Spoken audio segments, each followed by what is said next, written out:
Good evening and welcome to the August 22nd meeting of the Lower Providence Zoning Hearing Board. If you all stand and pledge the flag with me, please. Pledge allegiance to the flag of the United States of America and to the republic for which it stands, one nation, under God, indivisible, with liberty and justice for all. I'll take the roll. Patty Azamora. Here. Kathy Eske, here. Gail Hager, absent. George Ozorowski, absent. Joe Puzzi, absent. Chris Curtis, absent. Robert Hart, here. And we have Keith McLennan, who's in the audience, and we have Eric Fry, who is going to handle the first hearing. We're going to flip things a little bit and do the decision rather than the consideration, but first Patty's going to read our statement. The zoning hearing board will give all interested parties an opportunity to ask questions and testify in connection with the applications being heard tonight. After a witness for the applicant completes testimony, you will be given an opportunity to ask questions of that witness. In addition, after an applicant has completed his case, you will also be given an opportunity to testify, which will require you to be sworn in as a witness. If you wish to participate in the hearing on an application, you should complete the entry of appearance form, which will be provided to you by the zoning officer, Mike Brzezinski, who's over there. We ask your cooperation in maintaining silence during the hearing so that both the board and the court reporter can hear the testimony of the witnesses. We also ask that all cell phones be turned off. Thank you, Patty. Just to review what Patty read, every applicant gets a chance to present their case, and the audience members get 2 opportunities to speak, which I know is difficult to disseminate which one is which. The first opportunity are questions and questions only of the applicant. After that, then you can give testimony whether you're for or against the particular application. So we'll move on to the decision, and Bob, if you will read the decision on Z19-15. That is Z19-15, Moser Construction, 101 Stewart Lane, Chalfont, Pennsylvania, 18914, and Grace Building Company, P.O. Box 4008, Rydell, Pennsylvania, 19046. I make the following, can we go right to the motion? Yes. I would like to make the following motion. The requested special exception relief is denied for 2 reasons. Applicant failed to request relief from any ordinance section that would provide for relief by way of special exception, and applicant failed to satisfy the general and specific criteria for the granting of a special exception. 2, the application for a variance from the area and setback requirements of ordinance section 143-37 is denied. Number 3, the application for a variance from the dimensional requirements of ordinance section 143-20 to permit less than 50 feet of frontage on a public street is granted so long as the following conditions are satisfied. Applicant shall improve 5th Street from Sunnyside Avenue to Hillside Avenue to the standard of a public street. Applicant shall submit a land development application for the review and approval of any and all roadway and stormwater improvements for the development of both 5th Street and the single-family development of the property. Do I have a second to that motion? I'll second. All in favor? Aye. Aye. Aye. Opposed? Motion carries. It has been denied. You will receive something in the mail within the next 30 days explaining all that's just been read to you. Was anybody even here? Oh. No. I'll stay here for the next one. Yeah. Yeah. Okay. Fine. Yep. Yep.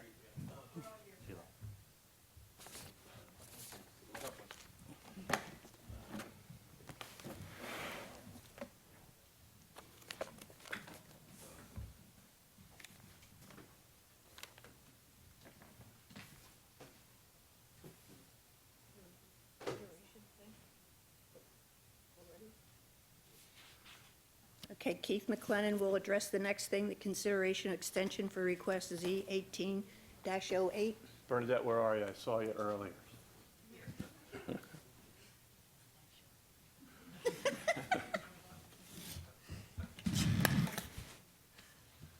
Good evening, Bernadette Kearney from Hamburg Rubin here on behalf of the applicant. I had written a letter on August 8th to Mr. Marinsky and copied your solicitor, Keith McLennan, in reference to 3829 Yerkes Road. We had been in front of you last year for steep slope, for a special exception and some limited variances for that property. That it was a 3-lot subdivision. And on page 16 of the decision, number 6, it indicates that we have 1 year to complete the project that's subject to the application. The 1 year would be September 7th, 2019, so upcoming. I just handed Mr. Marinsky, I finally, took a while with the Montgomery County Recorder of Deeds, I got the plan recorded. I lay out in this past Monday, they finally accepted the plan for recording. I laid out in the letter what we've been doing. We had to go get conditional use relief. We got 2 conditional use decisions. Mr. Rice, the township solicitor, on July 24th, 2019, he had recorded a unilateral covenants, conditions, and restrictions against the property. I had to wait till the plan was recorded to record a driveway easement that Mr. Rice had also drafted. I recorded that driveway easement. I will be sending that to you also. I think it was yesterday. They accepted the driveway easement. So we're finishing up everything. So in an abundance of caution, because the year is up in September and any and all permits have to be obtained, I also provided you with a copy of the PennDOT permit and the planning module approval are attached to this letter also, which were recently received. My concern is the last thing we need to get is the building permits for the 2 lots.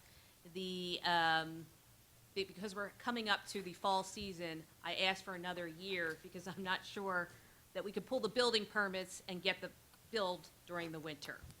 So just in an abundance of caution, I was asking for another year because of the timing of this year. So, go ahead, I'm sorry. Any questions from the board? Any questions from the board concerning No. this? Is there a motion? Well, did you have a question? I don't.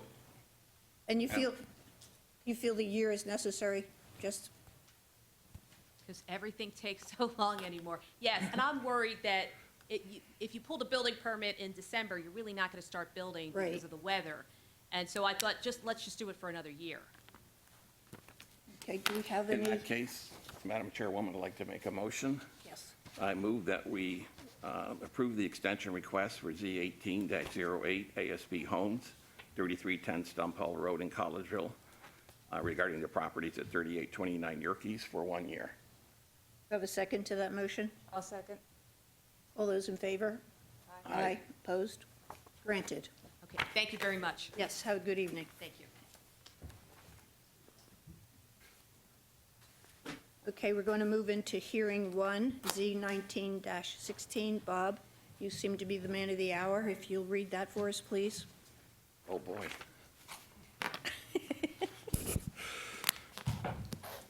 Z-19-16, Lynn Mike LLC, 460 Norristown Road, Suite 110, Bluebell, Pennsylvania, 19422. The applicant proposes to build 1 residence on a 22,000 square foot parcel where a minimum of 25,000 square feet is required. The proposed home will have a front yard setback of 20 feet where 50 feet is required, and a rear yard setback of 40 feet where a minimum of 60 feet is required. The applicant is seeking an interpretation of Section 143-145 to allow for the construction of a home on a lot created by a plan that was recorded in 1928 prior to the township's zoning ordinance. In the alternative, the applicant is asserting that the parcel is a pre-existing non-conforming lot pursuant to the provisions of Section 143-145 and is not subject to the bulk requirement standards of the R2 zone. In another alternative, the applicant submits that the proposed lot and the single-family home should be granted a variance from Section 143-37A2 for lot size, front yard, and rear yard setbacks. The parcel ID number of the subject properties are 43-00-060-3, 43-00-14692-00-7, and 43-00-06301-00-1. Subject property is located at Hillside at 3rd Avenue, Lower Providence Township, and is in the R2 zoning district. Thank you, Bob. And I see by the eagerness, we have someone here to present the application. If you'll proceed. Thank you. My name is Joe Clement. I am here on behalf of the applicant, Lynn Mike LLC. I have with me this evening Len Del Grippo to my left. He is one of the partners in Lynn Mike, or equitable owners of Lynn Mike, and he's also the authorized representative of the company. The applicant is the owner of 3 parcels of land that are laid out in a very old subdivision called the Norristown Park subdivision. But before I go any further, I did hand up a packet of information. There are 4 exhibits that I'd like to enter into the record. The first is our application with all of the exhibits attached. The second is a plan depicting what we propose to do on the subject property. The third is a much clearer rendition of the block on the old subdivision plan recorded in the Recorder of Deeds office. And the fourth are 2 deeds for the properties that are owned by C. Everett, Inc. and Grace Company, respectively. Can I stop you there, Joe, for a minute? Sure. Ian, can you hear okay back there? You're good? Is that microphone Want me to on? raise that up a little bit? Yeah. Somebody- Perfect, thanks. Somebody a little shorter was there Yes. first. No offense, Mrs. Askey. The parcel that is ending in 007 is owned by the Dobbs. They are in Georgia. We are the equitable owners under an agreement of sale with them for that parcel. They have had that parcel, and their predecessors have had that parcel in single and separate ownership since 1982. Prior to that, it was owned in single and separate ownership since 1944, which predates, obviously, the Lower Providence Ordinance. The other 2 parcels, one is owned by C. Everett, Inc., that's the one ending in 001, and the other is owned by Grace Company, which is the parcel ending in 2-00-7. Both of those are, again, owned equitably by my client, by the applicant, under an agreement of sale with those 2 companies. If we combined all 3 of the parcels, and if we go to actually Exhibit 3, if we combined all of the parcels, what we're really talking about are the lots that are laid out as 93, 94, 95, 96, and 97 on the corner of Hillside and 3rd Street. 3rd Street has never been opened on this side of the development. If we actually add in the half width of 3rd Street, which is 20 by 180 feet, that's 3,600 additional square feet. And under Pennsylvania case law and under the statutes, we are allowed to do that. We would have a legally compliant lot over 25,000 square feet. But in an abundance of caution, we have asked for zoning relief dimensionally under the zoning code because that portion of the half street is not contained within the legal descriptions of the deeds. Those legal descriptions only contain 22,000 square feet, where 25 is required. But I do have a memo on that to hand out if I may.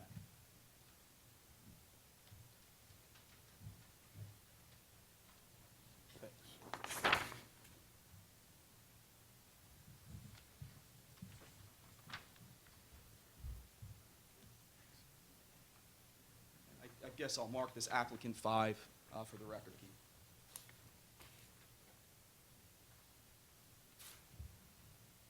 So again, we asked for the relief out of an abundance of caution, but we really believe, with respect to the dimensional variance from 22,000, or from 25,000 rather to 22,000 square feet, but it seems to me that we really don't need it. Nevertheless, we did ask for it. What we're really here for, if we turn to Exhibit 2, is dimensional relief with respect to the front yard and rear yard setbacks. And the rear yard is a little bit interesting in that we're also seeking an interpretation that we may not need that relief either. If you look at the where we have hashed out our proposed building, our proposed single-family home, you'll see that to the right of the property there is a kind of a tail. Thank you. Kind of a tail. That's not good.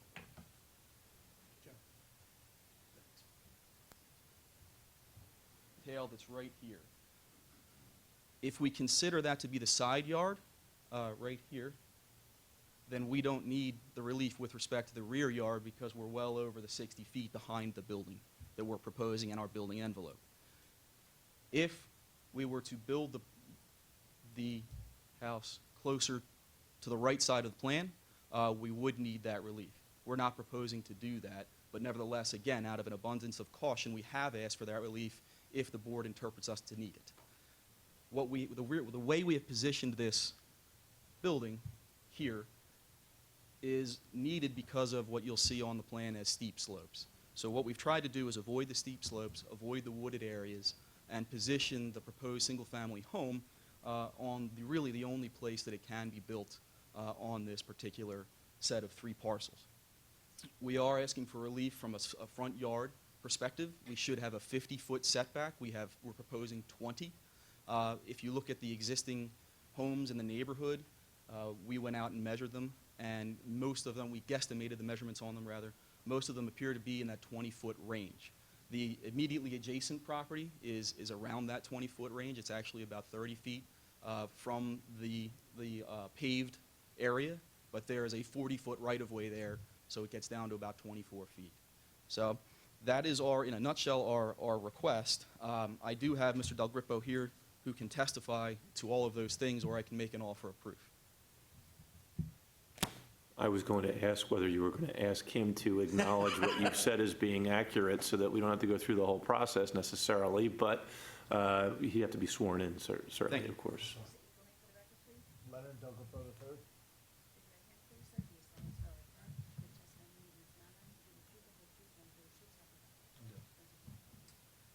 Mr. Del Grippo, you've been here for the entire duration of this hearing, Yes, and you've heard everything I've said. yes, And if given the opportunity, would you adopt what I've said as your own testimony? yes. All right, I don't have anything further for the witness. If the board has questions, we'd like to proceed that way. Any questions?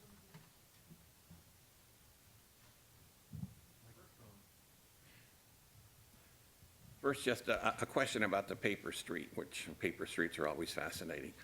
How many square feet would you add if that was included? If we added that, the paper street, if you look at the third exhibit, is laid out at 40 feet wide.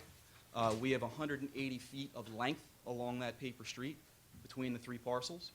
So you get 20 feet by 180, which is 3,600 square feet. So we'd end up with approximately 25,600 square feet, which is a legally compliant lot as far as dimension, minimum dimension.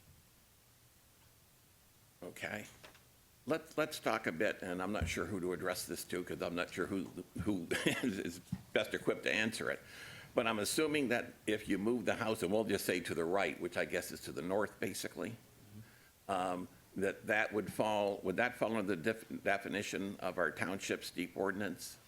Yes, So that would be a variance that you would need yes. if you moved it over any farther away from Third Avenue? Yeah, it's difficult to make out on this plan. It's a little clearer on the plans that you have in front of you. You can see where the steep slopes have been delineated and where the riparian areas have been delineated.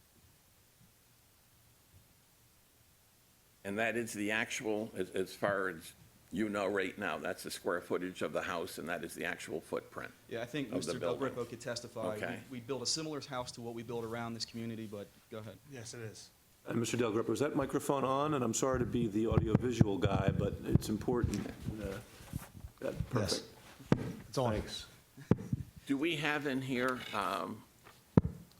any description of the house, how it will look, how it will fit in with the neighborhood?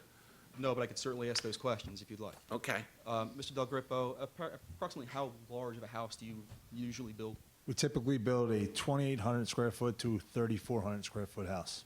And are there existing homes in the community that we have built in the past? Yes. And could you give an example of some of those homes? There's one up here, Skyline, that's Lower Providence.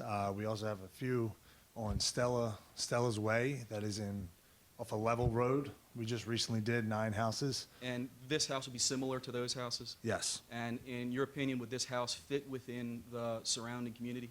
correct. Yes, So this would be a 2-story house? yes, It would have a attached garage, yes.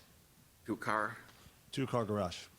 And I believe I read in here that you're going to have space for 2 additional vehicles in the Yes. parking area? That is correct. let's move on just for a second while I gather my thoughts on that, and talk about water issues, which are huge in this area, as we all know from previous, many previous hearings. And I actually don't know in this particular area, but from the slopes, I'm assuming there is a pretty good runoff there. And I believe I saw on the plan that there are some berms that have been put up. Could you, or am I wrong on that? I thought I saw some lines that were drawn. I think that you're referring to the left side of the plan here. There's actually, it's a retaining wall to help address the way the property slopes off. If you're referring to the left-hand I side of was, this plan, yeah. that's what that is. It's not necessarily a berm, it's a retaining wall. And that will help to level off the top of this lot. And of course, any stormwater management issues would have to be addressed in our land development process. We have to meet the requirements of the Montgomery County Conservation District and the township. I don't know if you've been there during a storm. How does the water run? Does it run down toward that tributary of Mine Run? Yes. Not in the- You'll have that yeah. chance. No, don't speak from the audience You'll have your until, chance. So- Hold the horses there. Mr. Telgrippo, you have been to this property when it's rained, Yes. and you have visually seen where the water flows. Yes. And would you say that it flows from what I'll call the front left of the property towards the crotch of the L? Correct. Okay. That's all for now. what's the value of this house? It'll be around 400,000. At least. Any other questions from the board? We'll ask for questions from the audience. Well, before they do that, I was deferring to Patty. Do you have any questions? I'm sorry. No. Okay, but I have a question, I'm sorry, Oh, Madam sorry. Chair. Just a housekeeping item. In the application, Joe, you have this reference to 14335A, which really, to me, is a policy or rationale for the ordinance that follows. Are you looking for some sort of relief from that? 14335A, which says, and Paula, I'll try and go slow because I know that you'll be mad at me if I go too fast. It talks about the legislative intent. Do you have that? Yes. Okay. What we're suggesting is that by consolidating these lots, we all know, well, perhaps I should start here. This development was laid out as movie lots in the 1920s. 40 feet wide, 100 feet deep. And what we have done is consolidate 3 sets of movie lots to be able to have a much larger parcel. And what we believe is that we are protecting these areas from non-residential uses and that we're protecting for higher density uses by consolidating all these parcels, and it's in the best interest of the community. So your reference to 14335A in the application is merely to, in essence, point to that as being a justification for allowing you to get what you're looking for? One of them, yes. Right, okay. You're not looking for a variance, or, I was scratching my head when I read it. No, sir. Yeah. What kind of variance are we going to grant for something like that, if anything? But, okay. No, that is all, and it's really in reference to the fact that we're trying to make the condition better.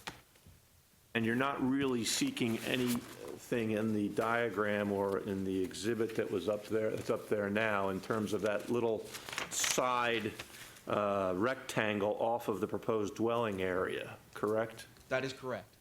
But that rectangle off to the right, if you're facing that, is essentially what you're suggesting would be the permitted building envelope? Is that what you're Correct. suggesting? That is correct.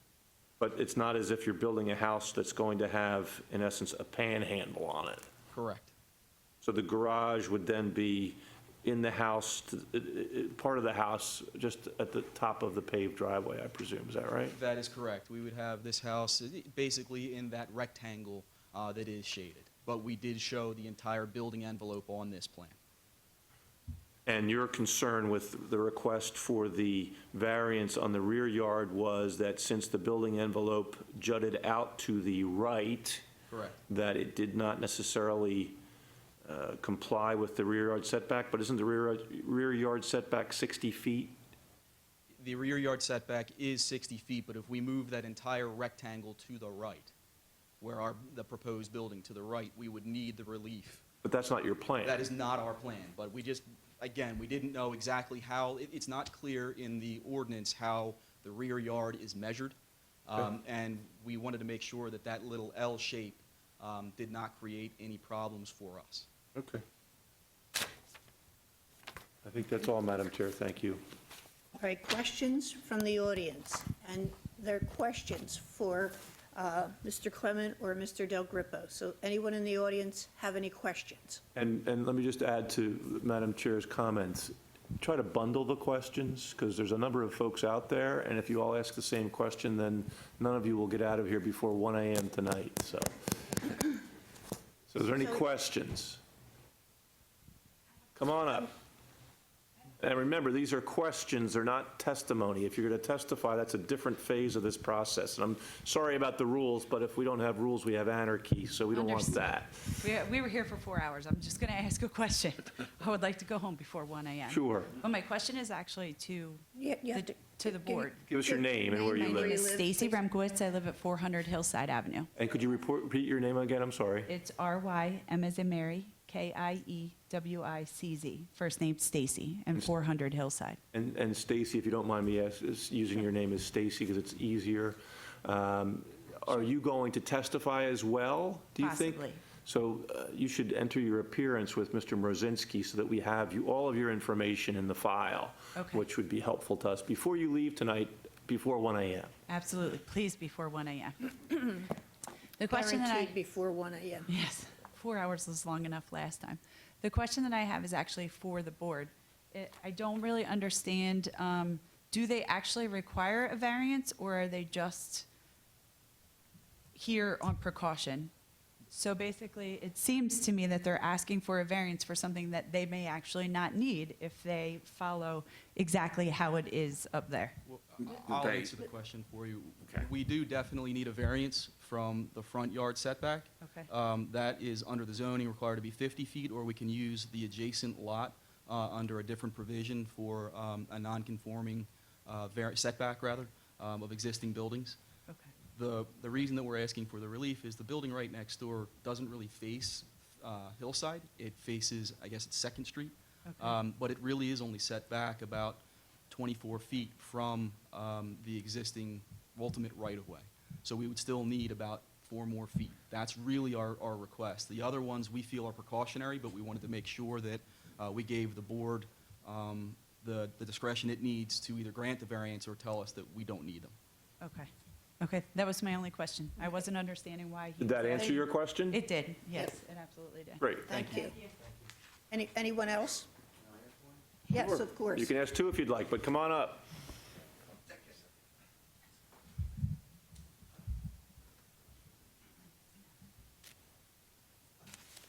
And same drill, just state your name and your address, please.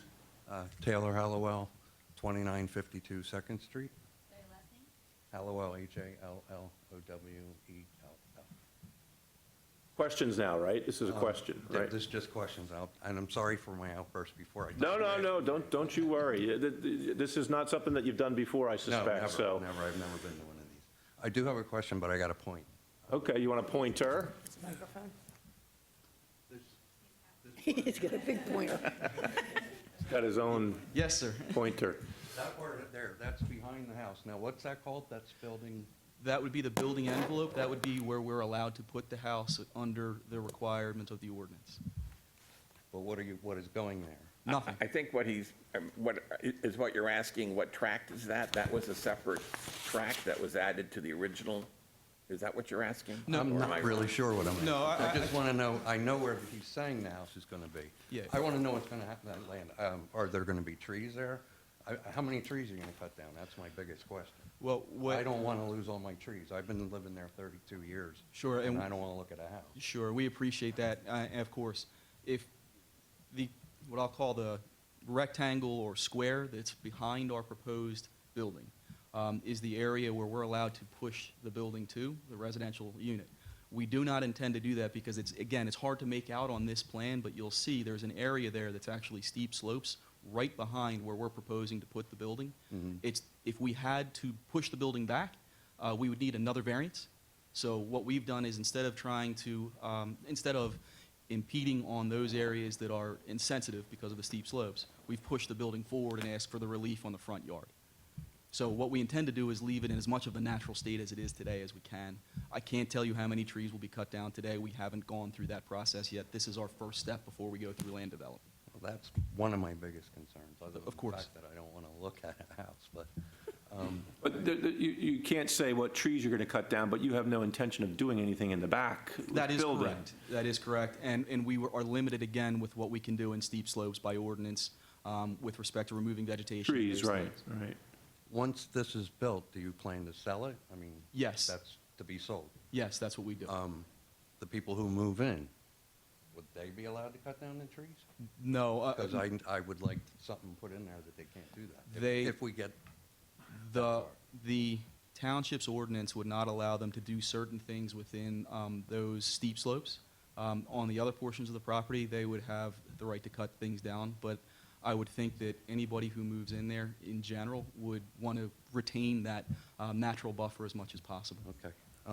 I probably have more, but I can't think of them. Oh, yeah. Where do you live, Mr. Hallowell? Where do I live? Yeah, can you point it out on, I'm just Using your fancy using your pointer? technology pointer. Okay, okay. You're in one of those houses that are up on the, The stream runs right down through here, right. and it runs right against my house. When it rains hard enough, it's right up against that. All right, thank you. Any other questions? Come on up. Come up.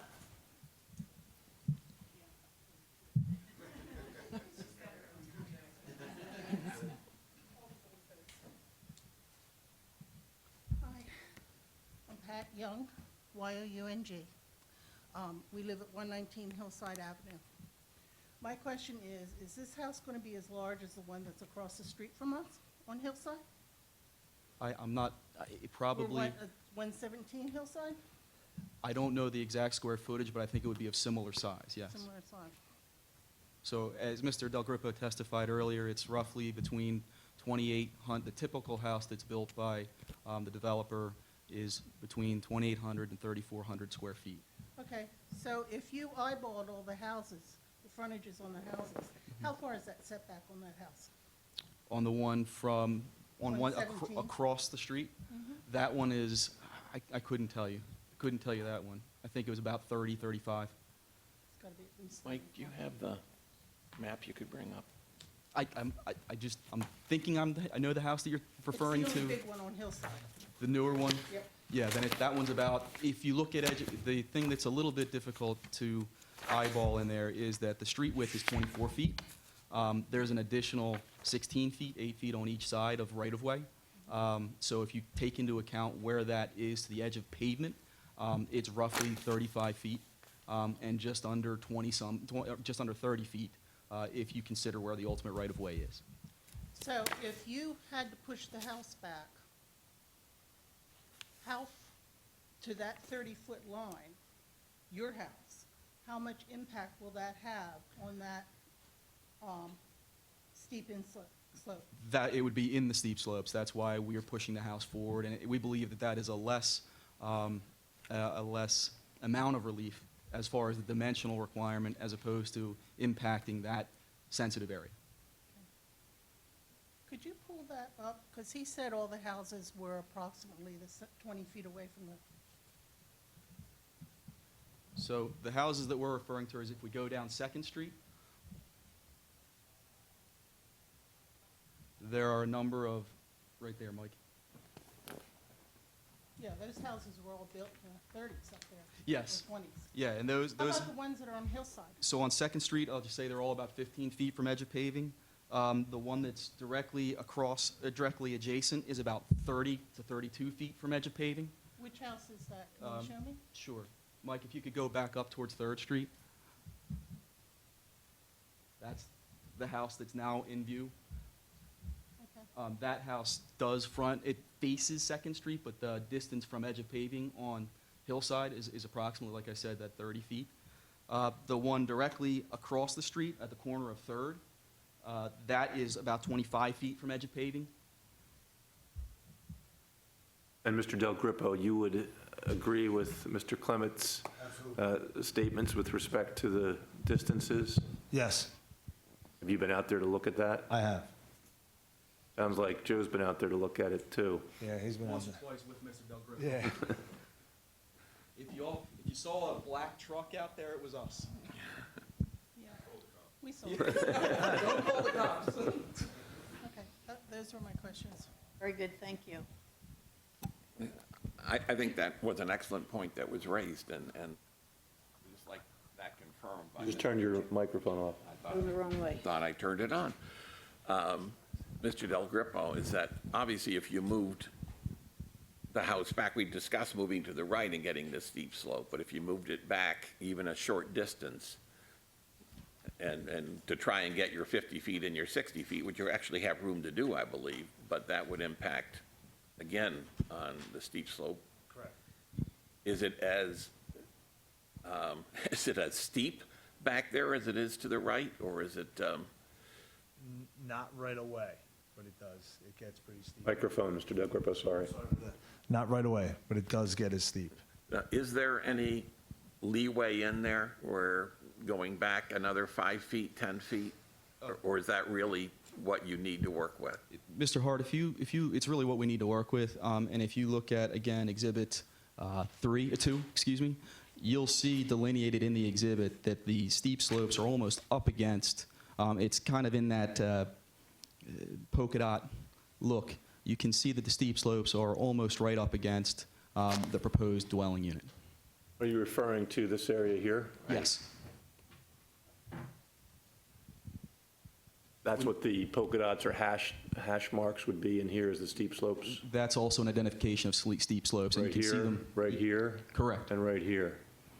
So we really we are of the opinion that the least amount of relief here is with respect to getting the front yard setback, given the existing dwellings being as close to the road as they are, and also with respect to the steep slopes and not requesting relief from steep slopes.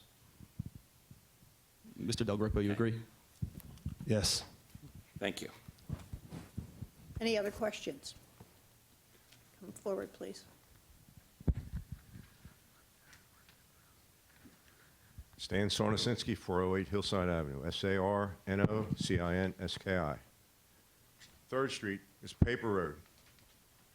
Are they going to have to bring that up to spec since they're putting a house next to it? No, we won't. 3rd Street is a paper street. It was never accepted by the township for dedication.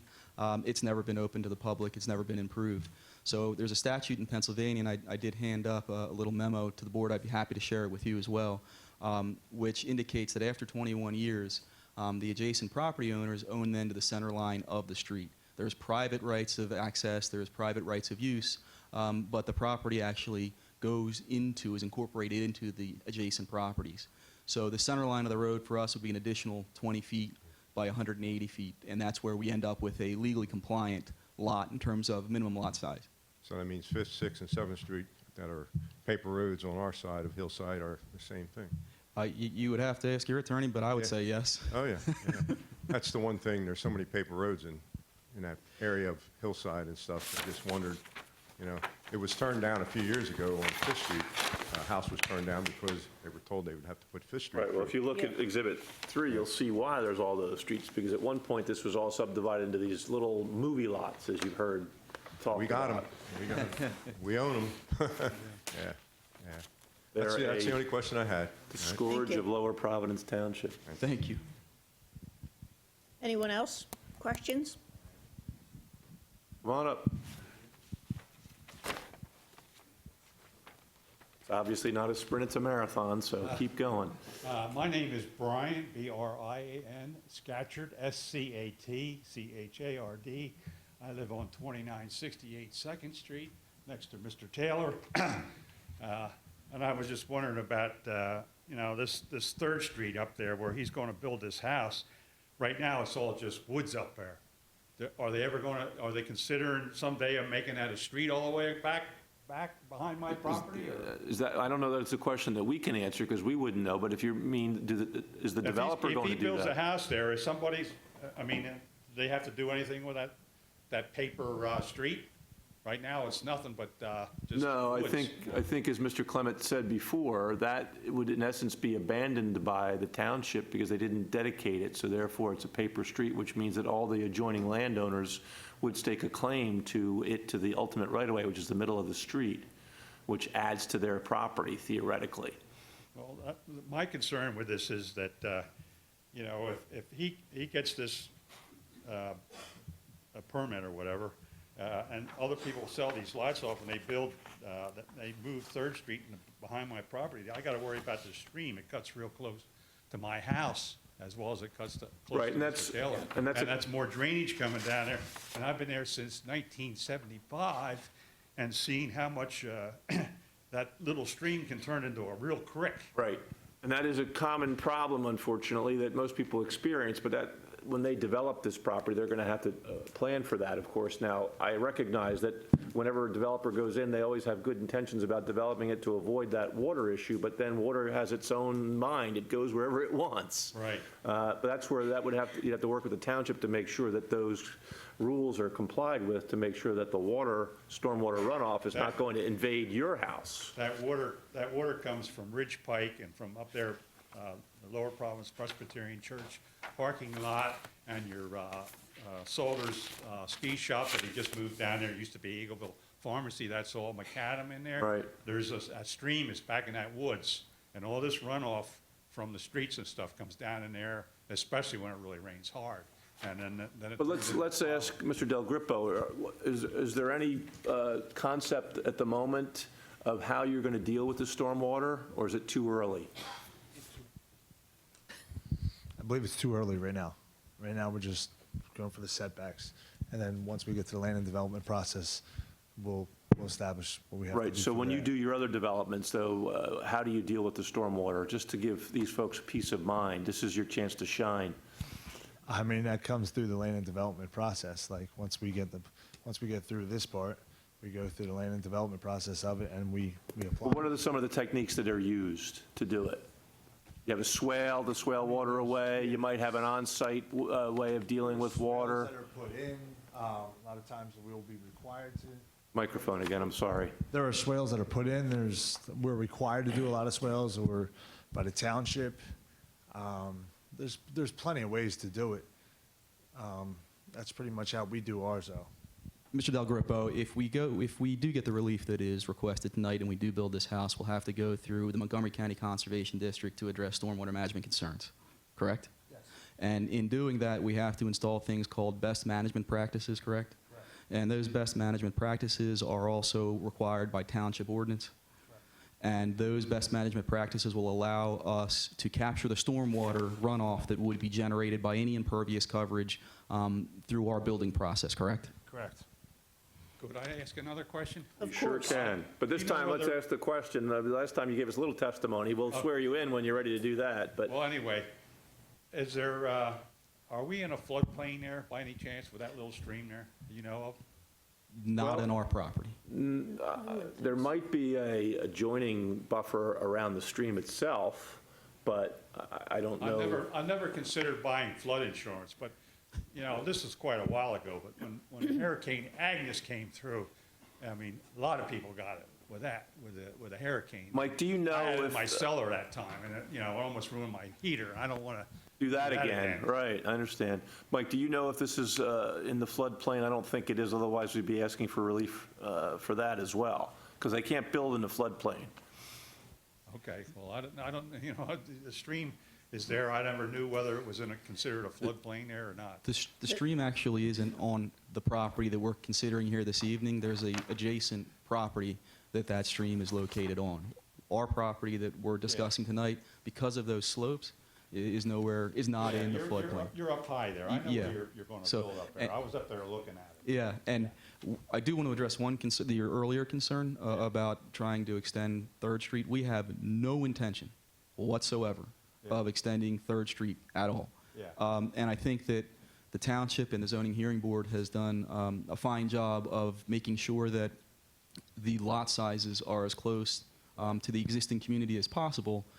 Here under the R2 zoning, they're required to have 25,000 square feet We believe we do. We might be just a little bit short of that, but that would really limit how those developments, including the one that they had just turned down, how those developments could go moving forward. So I Yeah. think that should help to alleviate some of your Yeah. concerns. But as far as we're concerned, we're trying to reduce the number of movie lots by Yeah. pulling them together. Yeah. If we really wanted to get into a fight about it, Yeah. because these have been under single and separate ownership for so long, it's my opinion that we could Yeah. probably put 2 or maybe even 3 houses here. Yeah. We don't want to do that. Yeah.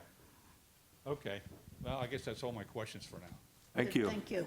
Can I follow up on that Sure. just for a second? Because that actually tied in with something in my notes. In essence, the Paper Street area is something which, although you're not asking for that, but you're only going with the 22,000 square feet. If you jump through the hoops, you could probably gain the extra square footage that you need. But you can't have it both ways, which you've agreed to. You said you're never going to actually try and turn that Paper Street into a street. Would you be willing for us to put that as a condition? I We're mean, not- obviously, you would need other properties to join with you to do it, but you would, If as a we never, condition- we would not, to the extent that that is an enforceable condition against us, and that's something that I would suggest Mr. McLennan would have to discuss with you, we would not have a problem with that at all. Really, what we're saying is that we today, as equitable owners, are also equitable owners of that half width for our entire length. We're giving you the discretion of determining whether or not that should be considered as part of our application, because if it is considered that we do own that, we don't need the relief with respect to the dimensional size. lot size. Then I'll let our esteemed attorney address that Your later. esteemed attorney. Any Other questions? Come on up.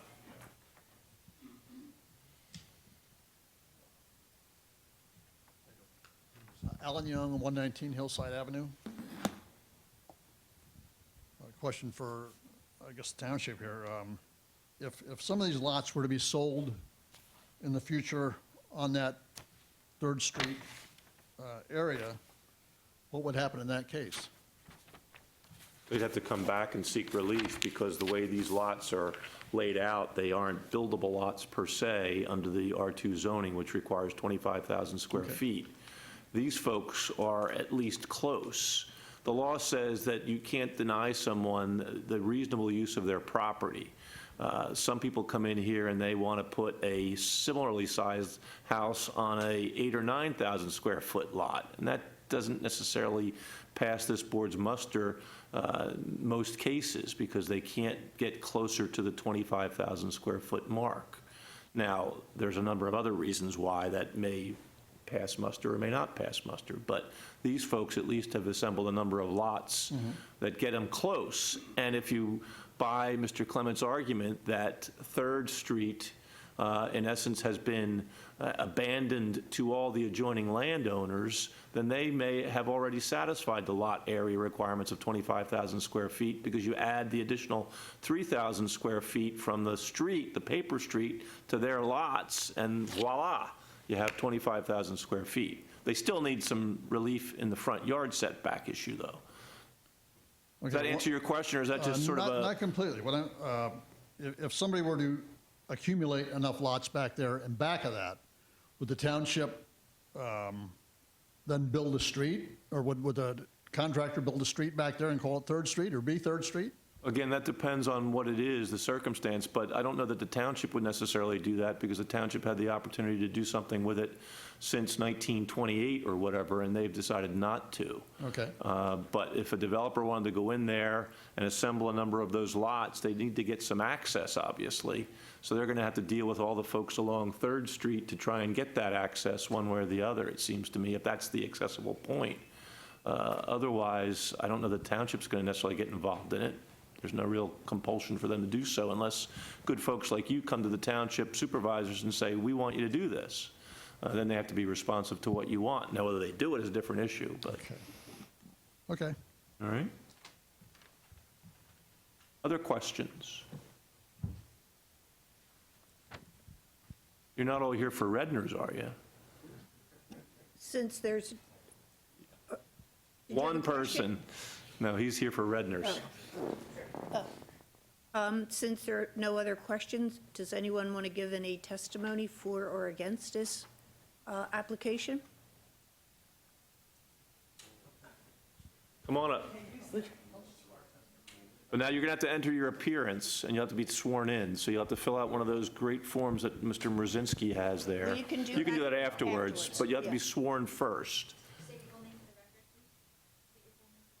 Alan Young?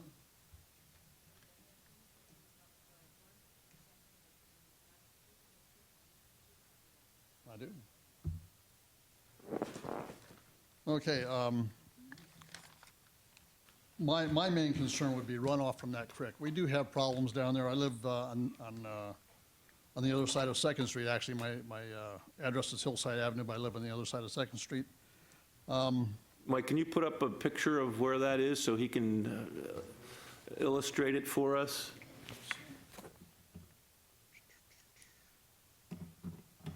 Is that one not working? You want this one? Mr. Young, I'd like you to stop. On a movie lot. Where are you, over here? Yeah, right here. Okay, great. Okay, this, But now, can you go back to your microphone, because we can't record you otherwise, I'm sorry. no problem. We're technologically somewhat advanced. The creek that runs down in back of Brian's house and through this area comes out at the corner of Hillside and Second, Here? on the Here? other side. yeah. Here? Goes underneath the road there and comes out on the other side of the road, okay? Has flooded several times in the past. The whole road floods over, and the water will actually come out on the road and go over on the property across the street from mine, Right here? yes. Is And this then is back, this a newer house here? yes, and then back into the creek. But it does actually fill We the say road back up. into the creek, back here? No, be where the trees are. Here. On the other side, on the Here. other, yes, the creek runs through there. But it has actually come over, filled that road up, filled that whole corner up, come over the road and back into the creek, come over the big house's lawn, and come back into the creek. So that does happen. So my concern would be extra runoff from that area coming into that creek. But aren't there steep slopes in here? Yeah, the whole thing is steep slopes. So doesn't that keep the water from going this way? It just funnels the water down this way? The water funnels down the hill into the creek, yeah. So if they build on this side of the steep slopes, is that going to impact I would that think flow? so. I would think so. Really? But does the water flow this way? Yeah, that whole area is a hill coming down when you get at Third Street there. So your concern is if they build a house here, it's going to push the water further this way and Yeah. flood this even more? Yes. And my other concern would be for my neighbors across the street that have more than a 20-foot setback, that house would be not in line with what they are. So that would be my other concern. What do you mean, over here? Yeah, no, on Hillside. Is this hillside right here? Yes. So over here? Yeah, these two homes here So these have a more than folks- 20-foot setback. These are more than 20 feet right here? Yeah, for sure. Really? No. These are more than 20 feet right here? What about your I place believe they here? are. Your place, is this your front? Mine is on a movie lot, it has the. Right, you're in a tight spot there. So, Mr. McLennan, Mr. Del Grippo had testified earlier that the house directly across the street is 25 feet to paving. It's less than 20 feet to the ultimate right-of-way. Remember, there's 8 feet on either side of that paving that's considered right-of-way. So we're asking for 20 feet from that. 20 feet from the paving. No, we're asking for 20 feet from the right-of-way line. So where do you think, Mr. Clement, is the right-of-way? You're talking about, not ultimate, but you're talking over here? Correct. There's about 8 feet on both sides. So of 8 that feet of the street. shoulder of the road is what he's saying. So in essence, essence. it's 28 feet Yes, from the roadway edge. approximately. Approximately. If that road is dead center of the 40-foot right-of-way, yes. Got it. It gets a little confusing because there's terms of art, ultimate right-of-way, which would be the right-of-way in the middle of the street, and then you measure from there, and then there's the other right-of-way, which is from the street here, which is 8 foot set off that shoulder right there, is what Mr. Clement's referring to. Well, it looks like he's talking about 20 feet off of the shoulder of the road, it looks like. No, sir, if that you correct? would refer to the plan that we have marked as Exhibit A2, you can see where we have delineated the edge of paving. Mike, Mike, maybe you I can don't know put if it you up. Put that up. So it's difficult to make out, Mr. McLennan, you have the pointer. Edge of paving is where Mr. McLennan is pointing to. The thicker black line is the Right-of-way. right-of-way, and we're proposing 20 feet from the right-of-way. So it's in essence 28 feet from edge Okay. of paving. Okay, I got you. All right. And again, I know it's difficult, but with respect to what we have to do with our impervious coverage, all the water that we generate, we will have to capture and comply with all the county conservation district requirements and township requirements, so we will not add to that problem. But that will be my main concern, will be the water runoff, extra water runoff, because we do have problems down there in that corner. And you're not alone, I'm sure of that. Thank you. Thank you. Anyone else for testimony? Come on up. You're going Yes, to we have- testify, right? Yes. Okay, you need to be sworn, then you'll ultimately fill out the form, James yes. Jones, Jones.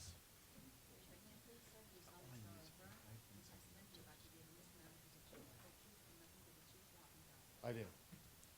Hi, Mr. McLennan. I just want to let you know, in the applicant's statement, prior to zoning, 1928, zoning is why this area is a crazy mishmash of homes. And as a homeowner of one of the trolley company's homes on 2992 2nd Street, I don't see a value in having a $400,000 home based there. But these movie lots were marketing gimmicks. They weren't meant to build houses on. And I think now that we have zoning, we shouldn't allow those things to happen.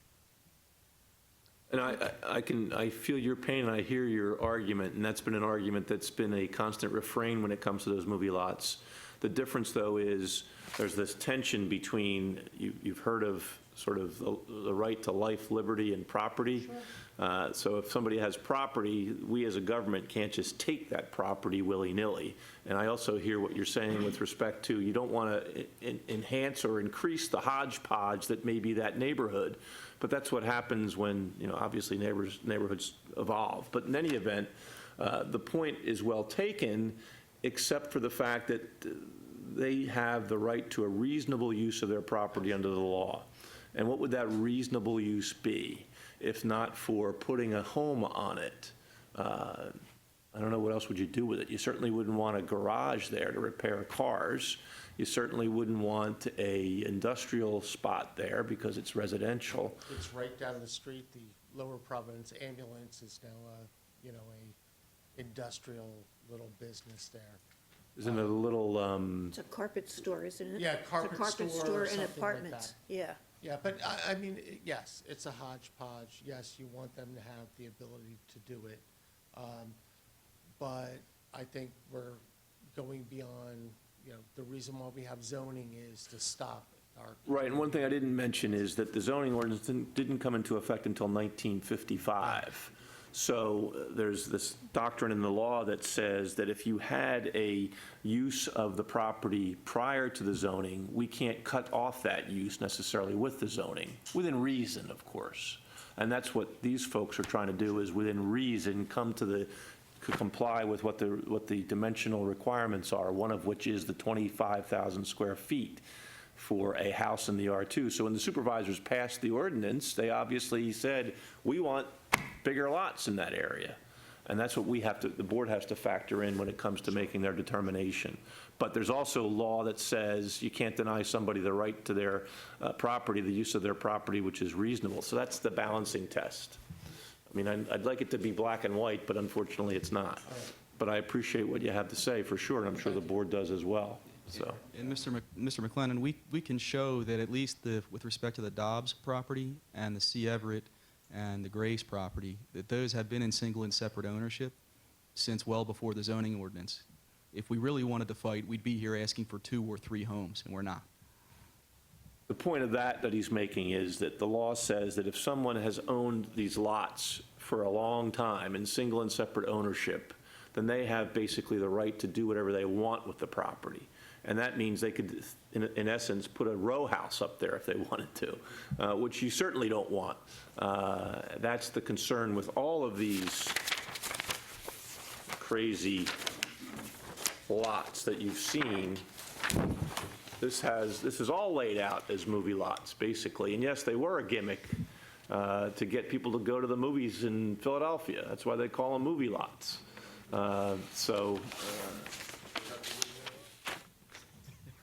Anyway, anyone else? Anyone else?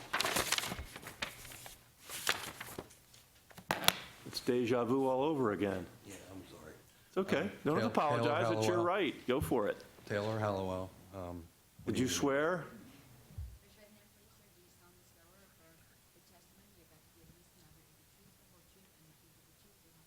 Yes.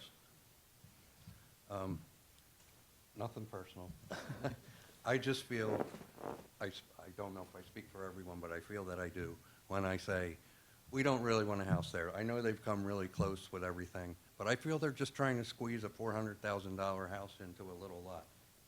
3 houses? No way. I could see maybe if you argued for the second one, you could do it. And I'd really fight that too. But I just feel they're trying to squeeze it in there, and I don't think it should be there. I don't know what else to say. Thank Well, you. you've said a lot, so appreciate your candor about it. And Life is to make money, it's business. I you're, understand. and I appreciate the fact that you're understanding, because in this day and age, we can just be calling each other names, and Yeah, that wouldn't well, get us I don't wanna go anywhere. there, but you know how I feel. Thank you. And it's worth something. Don't worry, it's worth something. Come on up, Stacy. Well, we expected you. I'm glad you did. I'm definitely glad that you did. Sure.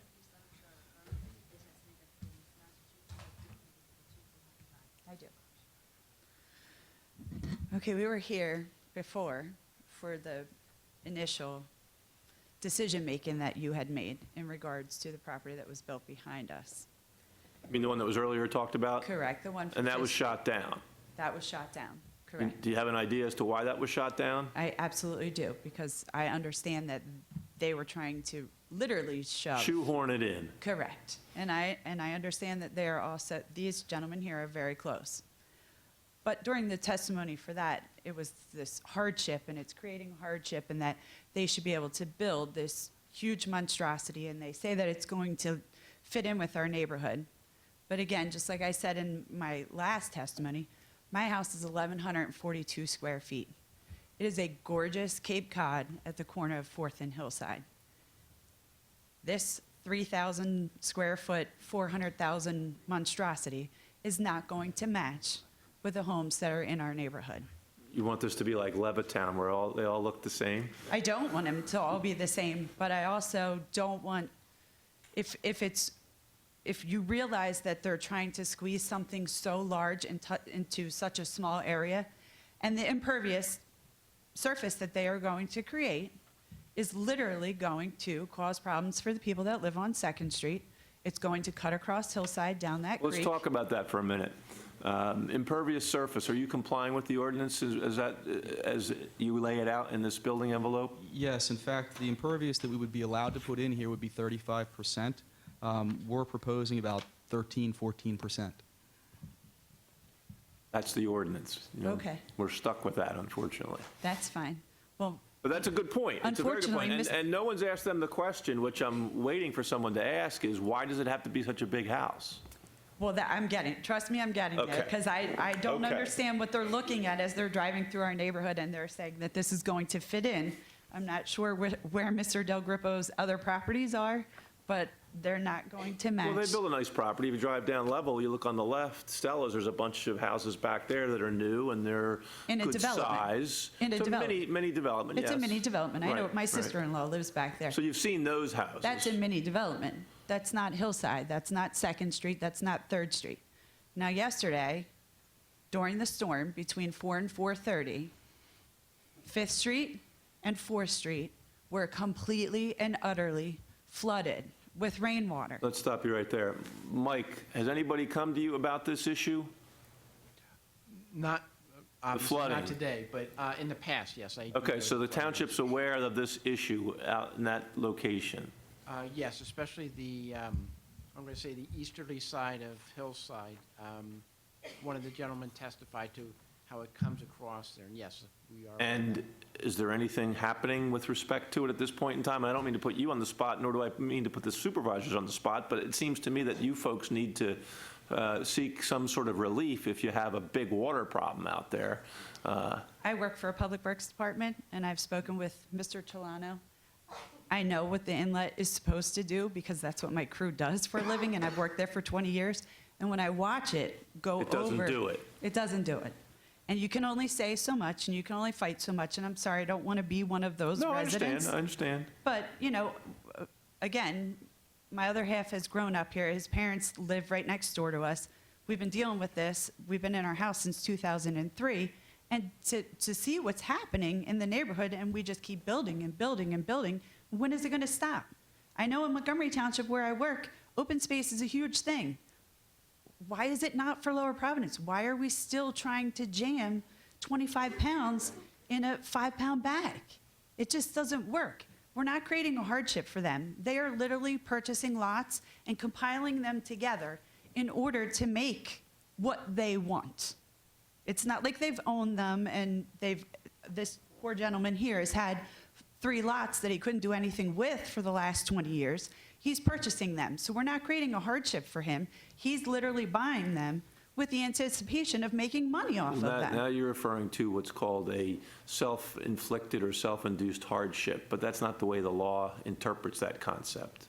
Just because you buy a parcel doesn't necessarily mean that you're self-inflicting the hardship. It's that they can't do anything with it. I'm not saying that the board's going to vote this way or anything. I'm just saying this is what the law balances out. But anyway, in any event, you're making some valid points and arguments. A question for you guys. Do you have other options to purchase additional lots in order for you to be able to meet all of the requirements by the township? No. So if he's telling you he can't go back any further and he can't go to the side any further because they're hills where the water is going to run when they put a 3,000 square foot home, and I'm sorry, Mr. Del Grippo, but you were supposed to shine and tell us what you were going to do to fix it, and you didn't shine. You didn't give us a single thing besides a swale. And I know what a swale does because my crew has to constantly go out and dig out those swales to try and stop water from going into resident homes. If you've been building homes for this long, then you know what is required by almost every single municipality that you've built in. He's built in our municipality. He knows what's required, and he should be able to sit here and tell the residents who are concerned exactly what he's going to do. Well, let's ask the question. As a result of previous homes that have been built in the township, let's say, do you have any water runoff, stormwater management problems? No, I live in one of them. But I mean, generally, the homes that you built, you don't have that issue, correct? And if you've had those issues, have you addressed them? Yes, but we have had none. I would literally like to believe that he has seen what it looks like for the water runoff going down 3rd Street and 4th Street and 5th Street. But that doesn't sound like it's caused by him, obviously. You're just concerned that it's going to make it worse. It's going to make it worse. It is legitimately going to make it worse, which is exactly what was going to happen with the property that was behind us, where it was caving in walls of people's houses. The water is horrific. It's horrific, and I've complained, and I know what is supposed to happen, and he's not telling me anything that's going to make me feel at ease living a block away. Give you comfort. I'm a block away. Mr. McLennan, perhaps there's I think we're conflating issues a little bit, and I want to correct one thing that we said. We did have one issue on Stella's Way with respect to some runoff, and we did address those concerns. We don't believe they were our issue to deal with, but we did address those concerns with the resident affected.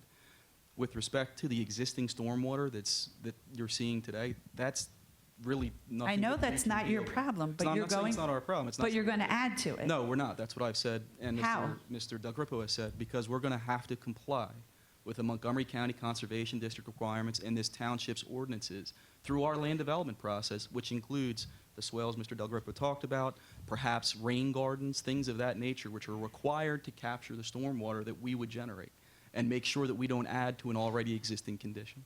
Okay.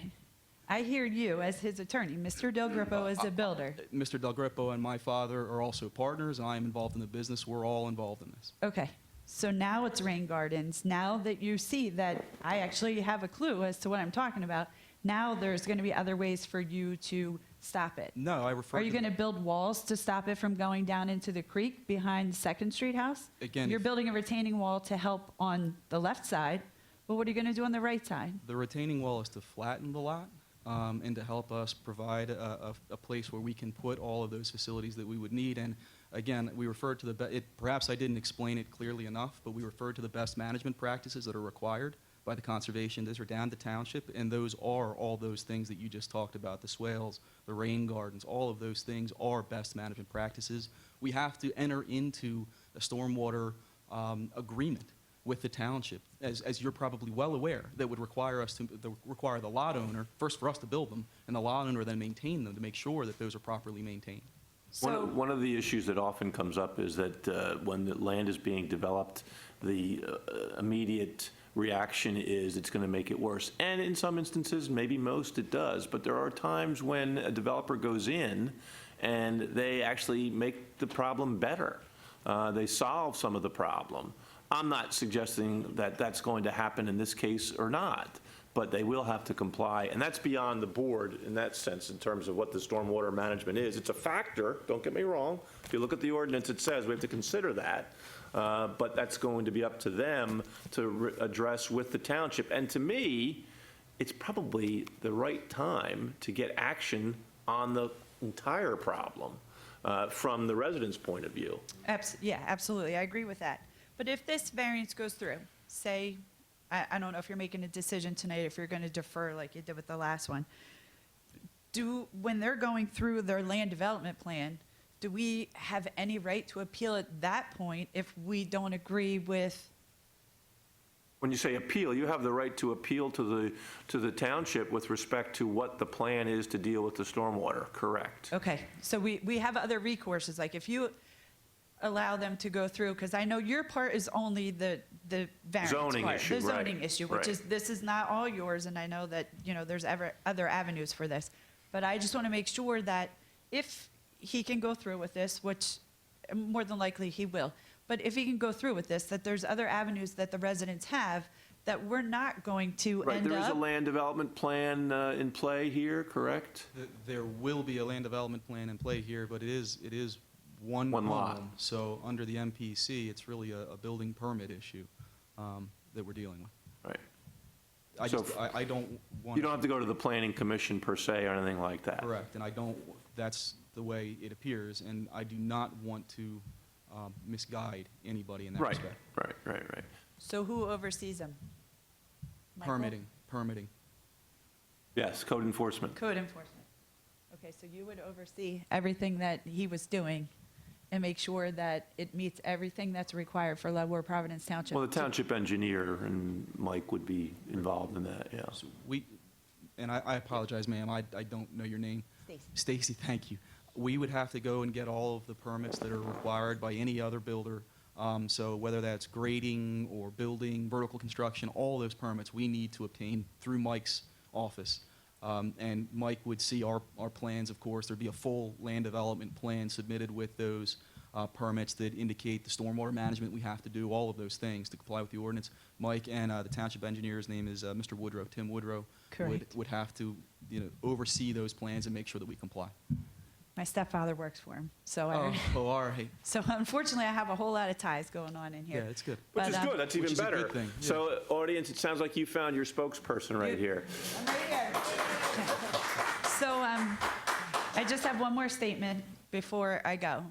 We are a little unnerved, especially I know myself, my other half, and my in-laws. Sure. Because the house off Fifth Street, the big house that the fancy builder that was here last time, built their house illegally.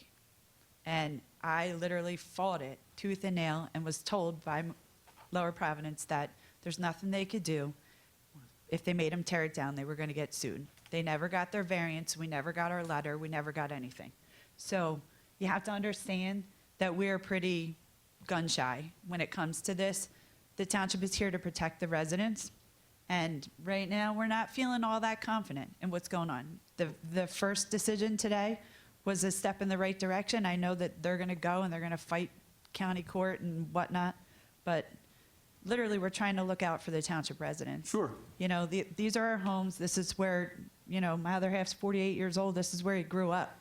This is the neighborhood he grew up in, and we just want to make sure that it's getting better, that it's not getting worse, because you can only fight City Hall so hard. We know, we work in it, and then we live in it, and big dollars There is is where that it goes. cliche that you can't fight City You Hall. can't I've fight heard City that Hall. before. Correct, and you know, and big money wins, business wins. It's all about dollars and cents, and you know, we're just the taxpayers, but we're the ones that are going to lose out. Mr. Del Grippo is going to build this beautiful house, make $400,000. He's going to leave, and then it's going to be us dealing with the township to try and fix the problems. We're not making $400,000. Well, you're probably not, because none of the homes in the neighborhood are worth $400,000. They're selling for $219 at the bottom of the No, hill. we understand. There's a profit and there's a But you know, cost and that sort of thing, yes. Yeah, but let's be clear about this. We are not we are investing in this community. We live in this, I live here. I am a resident here. But your $400,000 house is not going to do anything for my 1,142 square foot home. Well, It's just not. Let's be realistic here. disagree. The house at the It bottom may of the hill make is the selling property for values $219. more, go up, who knows? But it might create some synergy, too, to get things resolved that have not been. That's really where you have to take it, so. But yes, you should That'll be be the involved next in the step. process. And just to be fair to Mr. Mrzinski as well, we approached him about this a while ago and asked what the best methodology for us to go about this would be, including going about with just a 10,000 square foot lot that the Dobbs is own. And it was very apparent from our conversations with Mr. Mrzinski, the Board of Supervisors, that we should do whatever we could to try and increase the amount of property that we had and try and make sure that some of these other movie lots could not be developed in a manner that was inconsistent with what the residents wanted. And that's what we've tried to do here. We've really created a lot that we firmly believe is legally compliant at 25,000 square feet, but nevertheless, we've asked for the relief requested today. And we've gone through a very public process, including this hearing, to try and make sure that you all know what's going on. I appreciate the fact that yours is definitely way larger than 6,000 square feet, where 25,000 square feet is required. And hopefully what you're saying is true, and that the other movie lots in the back are not enough to try to put together to develop or to try and put Third Street Well, that through. seems to be the trend, though. That's what, we were getting more and more of these cases, and that's why it's a struggle for the board in particular. But Because we could sit here and say to the residents, okay, Third Street's not going to go through, it's not going to affect you, but if there's enough movie lots back there, which he's saying it's on a hill, so I'm hoping that it can't be developed, but if there is enough movie lots back there that some other builder decides that they want to come in and they want to put 3 or whatever, I don't even know how many are back there at this point left, but they want to put a bunch of them together. Now it's going to be the battle like what was going on at Fifth Street of, are you going to share a driveway? Are you going to put a roadway in? What are you going to do to put it through? And at what point, when is enough enough? Like, there's just no more open space anymore. We used to be pretty much mostly woods. And now, like I said last time we were here, the deer have nowhere to go. Our yard used to be full of them. We have a feeder out back. We hardly see any anymore because of all the development that's going on in the town. And, I mean, it is what it is. I know things are changing, but, I mean, at what point can we just leave some trees in some natural area, you know, for us to... what do you need those for? Well, unless they're ash trees or the, Yes, the whatever the yeah, new fancy yeah. tree is that the spotted lanternfly like to eat, you Yes. know? I mean, but if they're regular oak trees and stuff like that, or maple trees, it would be nice to keep a couple of them around for It some would be. fresh air. So I thank you for your time. Thank you very much. Thank you for listening and answering my questions. Sure. Any other testimony? I think she covered the waterfront. She's a dynamo for you, so. All right. Anyone else? Anything else? Board? You want to close? If I I would just may. Yeah, very briefly. Wait, Oh, yeah, go ahead. I'm If sorry. I may, because some of the questions that were asked did bring up something that I noticed. I think on the application, and I understand this isn't written in stone, but you showed a building of the footprint of 2,400 square feet. And I know in the testimony earlier, it was 28 to 34. And that is a difference, and that is, I think what the residents are concerned with is that you're getting above, you know, what the character of the neighborhood, you know, would support. And I know there are bigger houses on Hillside. I don't know if Mike can bring up the Hillside.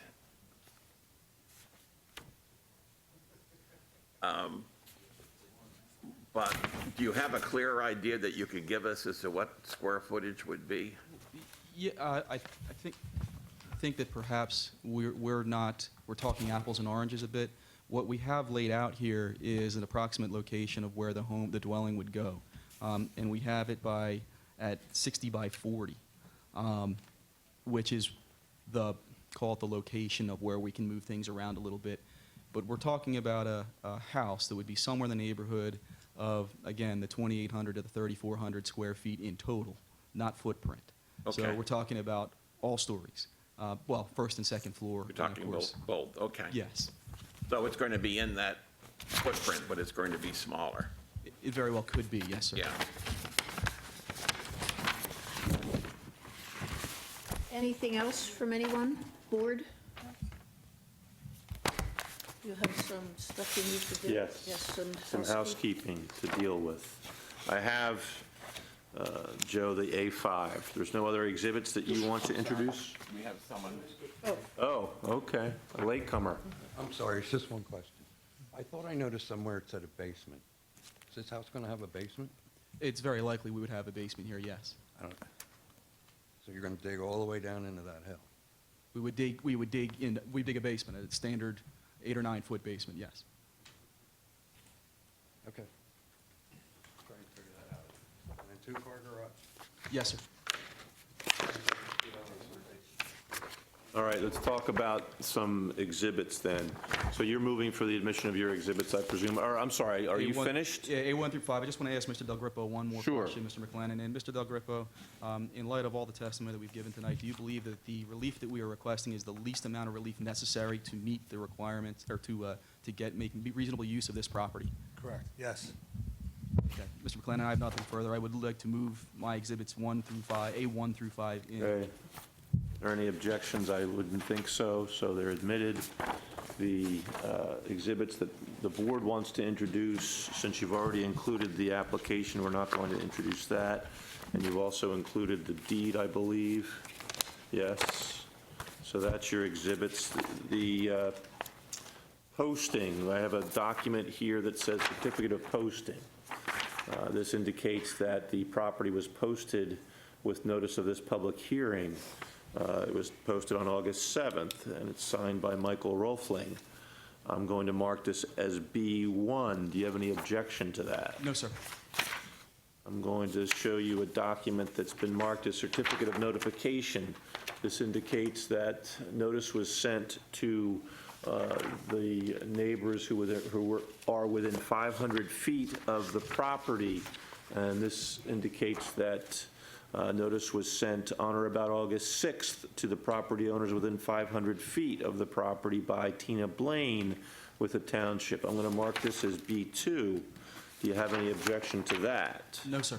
I'm going to include that in the record. And Michael, you're going to give me the newspaper clipping, I suspect, and I presume no one has an objection to me including that in the record as B3. No, the notice of publication, no, sir. With that, Madam Chair, I am finished. Thank you very much. Mr. Clement, you're done, your presentation? Yes, ma'am. Okay. I think we'll break for a few minutes. We'll go in the back and have a little conversation. We'll be back shortly. Thank you. Thanks, everyone, for their endurance.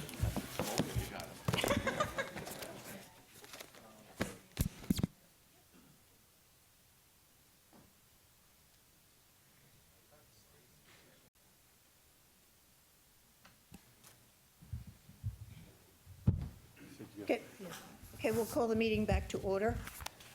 We've done a review, and Bob, do you want to make a motion here for us? Yes, Madam Chairwoman. I would like to make a motion on the matter of Lynn Mike, and this will be in 4 parts.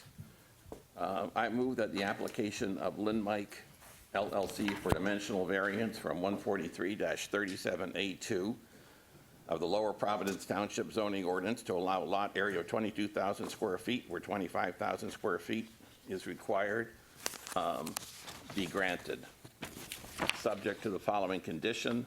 Construction placement shall be as per the plans introduced into evidence, in this case as Exhibit A2. Second motion, second part of the motion. You want to do them all together? Want to do? You could get Yeah. different votes on each No, one, no, so Okay. Yeah, we better do them separately. is there a second? So that is my Second? motion. I will second. Patty will second. Okay, call for the vote. Aye. First one passes. Second motion, I move that the application of Lynn Mike LLC for dimensional variance from 143-37A2 of the Lower Providence Township zoning ordinance to permit a front yard setback of 20 feet where 50 feet is required be granted. Do I have a second? Again, with the following condition, that construction placement shall be as per the plans introduced into evidence, in this case as Exhibit A2. Do I have a second? I'll second. Discussion? Call for the vote. All those in favor? Aye. Pass. 3, the application of Lynn Mike LLC for dimensional variance from 143-37A2 of the Lower Providence Township zoning ordinance to permit a rear yard setback of 40 feet where 60 feet is required is moot, because I believe the board shall find that this is not required under the plan as submitted. Moot point, so there's no vote on it. And number 4, the application of Lynn Mike LLC for a special exception under 143-145 of the Lower Providence Township zoning ordinance regarding nonconformity is once again moot. So there's no vote. Thank you. Thank you. Thank you.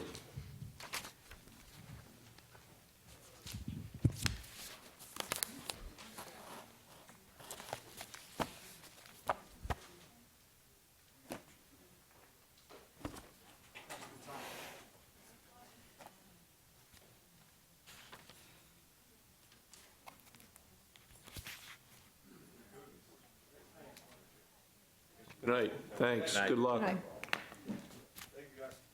Take care. So Patty, will you read the next hearing, please? Yes. Hearing number, or last hearing of the night is Z-19-17 L&H Companies, 425 North 3rd Street, Reading, Pennsylvania, 19601. The applicant is proposing to install new wall signs on the primary building for a supermarket and on the accessory gas canopy/kiosk structures. The applicant is seeking variance relief from section 143-141.3 to allow for 21 signs where a maximum of 2 are allowed, and from section 143-140.2 to allow for the main Redner's sign on the building and Redner's Fast Phillips sign on the canopy to exceed the maximum area for single wall signs of 32 square feet. The proposed main Redner sign is approximately 101.28 square feet, and the proposed Redner's Fast Phillips sign is 56.367 square feet. Parcel ID number of the subject property is 43-00-03517-00-4. Subject property is located at 2828 Egypt Road, Audubon Village Shopping Center, and is in the GC General Commercial Zoning District. Thank you, Patty, and I see we have a gentleman here to tell us about this application. If you'd gotten your application in a little bit earlier, you would have been number 16 and you'd be home now. We almost forgot why we were here. My name is Matt Robinson. I'm with L&H Companies in Reading, Pennsylvania. We are a designer, fabricator, manufacturer, installer of signage around the country. We work with a lot of great folks like the Redner family with supermarkets, retail, hospital. With me, I have Stephen Cuny Rangione. You can spell that for them because you'll probably be sweared in. and Ryan Redner from the Redner family. Good evening, thanks for enduring. So here we are. Tell us why you need 21 signs. Well, do you want to go through the drawings, or have you all familiarized yourself with them? What We have nothing. You don't have a drawing package for We this have submittal for the- nothing. Did you bring back? All right, well, we're fortunate. These things usually are submitted already. That's why we thought perhaps it was We a didn't submit typo. it either? Oh, my.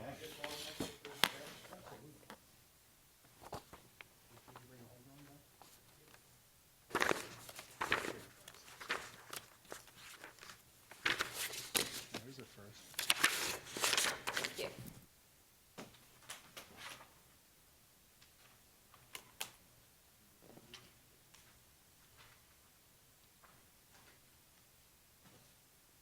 You, chair.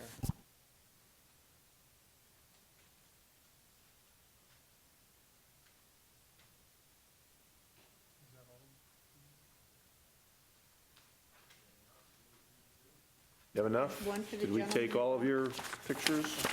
Show and tell? Less to carry home. Now you need to turn yours off. Is there a place that you would prefer an easel to be set up so you can view? Maybe over there.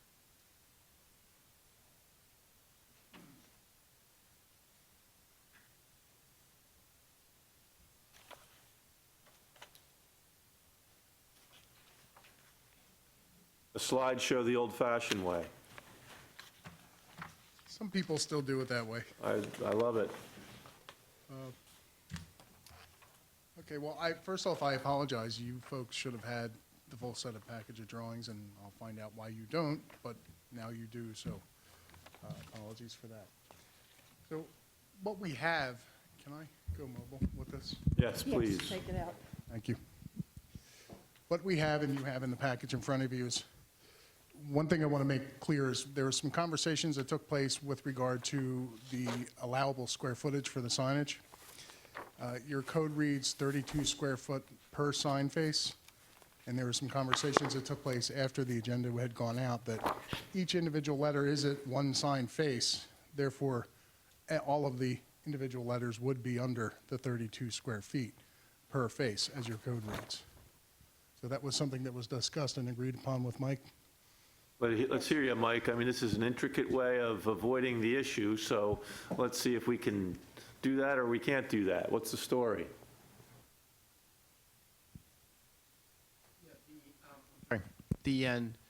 The sign code that we put in, I guess it's about 2 years ago now. It's been 2 years already? I can't believe that. But does say that the structural supports, in which, for instance, on the exhibit here with the black channel there, does not get counted, even though it is, in a sense, a background, does not get counted as in terms of sign area. And that was part of the distinction as we went through the various signs, proposed signs for this project. So what you're saying is then that as a consequence, they're not, all these letters are not then unified or joined, and therefore each letter is considered its own sign? No, only for area. The way I determine the sign number would be to basically go through the package and count them. Oh, so as each letter grouping. is a sign, is what you're saying? That's where 21 comes from? No, I'm not Okay, saying I'm that. dense then. What are we saying? I'm saying that from an area standpoint, that again, I'll point to the middle one here. That's one sign, but in terms of area, in calculating This is the area- middle sign you're saying? That's correct. We're looking at the size of the letters. So if there's 7 letters, The black portion is part That's of the correct. square Right. footage, is what you're saying. yes, exactly. That's not a sign, the black portion, so that's no That's longer 21 signs, it's 20? No, it's 21. I'm kidding, I'm kidding. Yeah, don't go But the REDNERS, that's the sign. Correct. The R is a sign. right? Or is this Yes, all correct. unified? The Fresh Market is a sign. 3 signs there. 3 signs in this picture. That's right. And what's the square footage of this one? That, the Redner's is 93.2. So For that's that, so- 93, so you need a variance for that. This is what? That is 20, so that's under So 32. you don't need a variance for that. Right, and the Fresh Market is 36. So you're off by 4 feet. You need a variance for those 2 things, right? Is that what we're Yes. talking about? So that's 2 of the 21, right? Okay, so this is the storefront sign. And we're going to let Redner speak as well as to what they're attempting to do with a lot of their branding and their And their you're the look. sign company, sir, I'm sorry? Yes, correct. And have we sworn him in? Let's swear him in, because he's essentially testifying even though you're presenting as well. Matthew Robinson?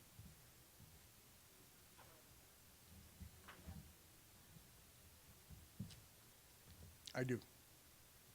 Can Go you ahead, I'm swear sorry to interrupt. Stephen in as well while we're... Is he He's tag me. teaming with Yes, you? Yes, absolutely. Okay, he so may need to swear answer him. a question. Stephen Cuny Rangione, STEVEN, KUENY hyphen RONGIONE.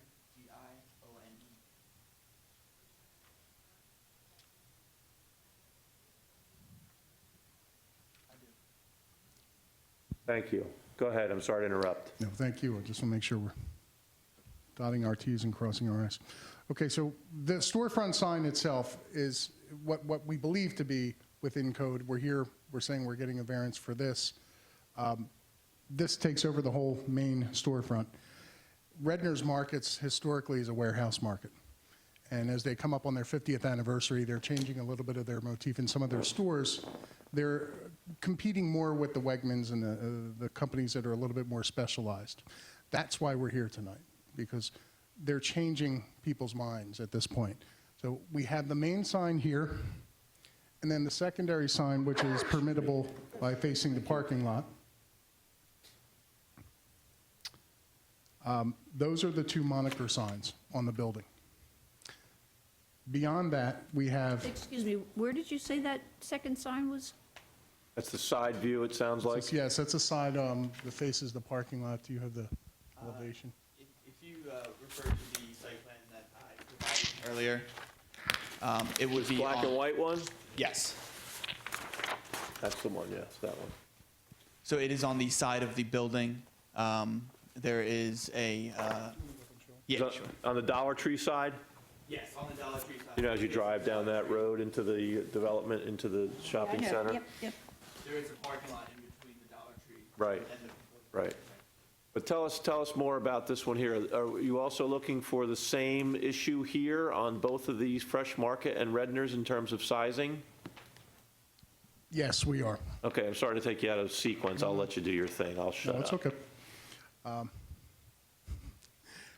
And unfortunately, this printed out, and it looks like it might be in Martian down on the left hand, so I can't really even read the square footage on this. Those You were still the- need, you still need variances for this, too. The Redner's Fresh Market, you're both in the same issue, even though it's on the side of the building? Well, that's- Size issues? Yes, Okay. if we're looking at it in that facet. That, I don't have the square footage. Do you have that on this?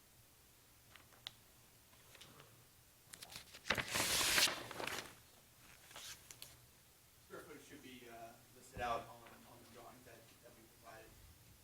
Oh, yeah, I see it. Should be bottom left. Yeah, Redner's is, the R box is 2.25 square feet, the Redner's sign is 23.3 square feet, and the Fresh Market sign is 10.25 square feet. And are you showing that to be 26.8 foot high? 26 feet to the top of the roof there, the roof line. The sign is not 26 feet, it looks to be a little bit, maybe 6 to 8 inches below the 26-foot. So is it going to extend above the roof line of the store? Not for this portion of the store that comes out. This is already existing, this wall.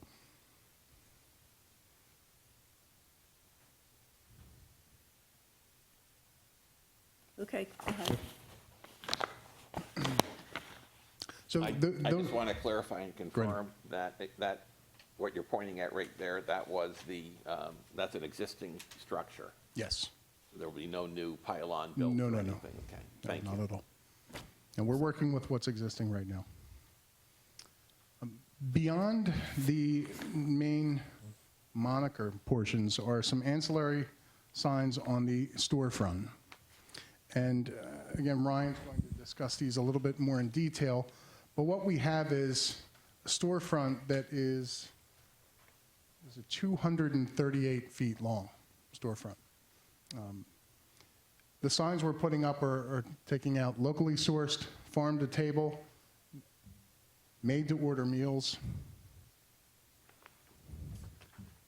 Do we have one elevation showing all of these? Okay, so it'll be that.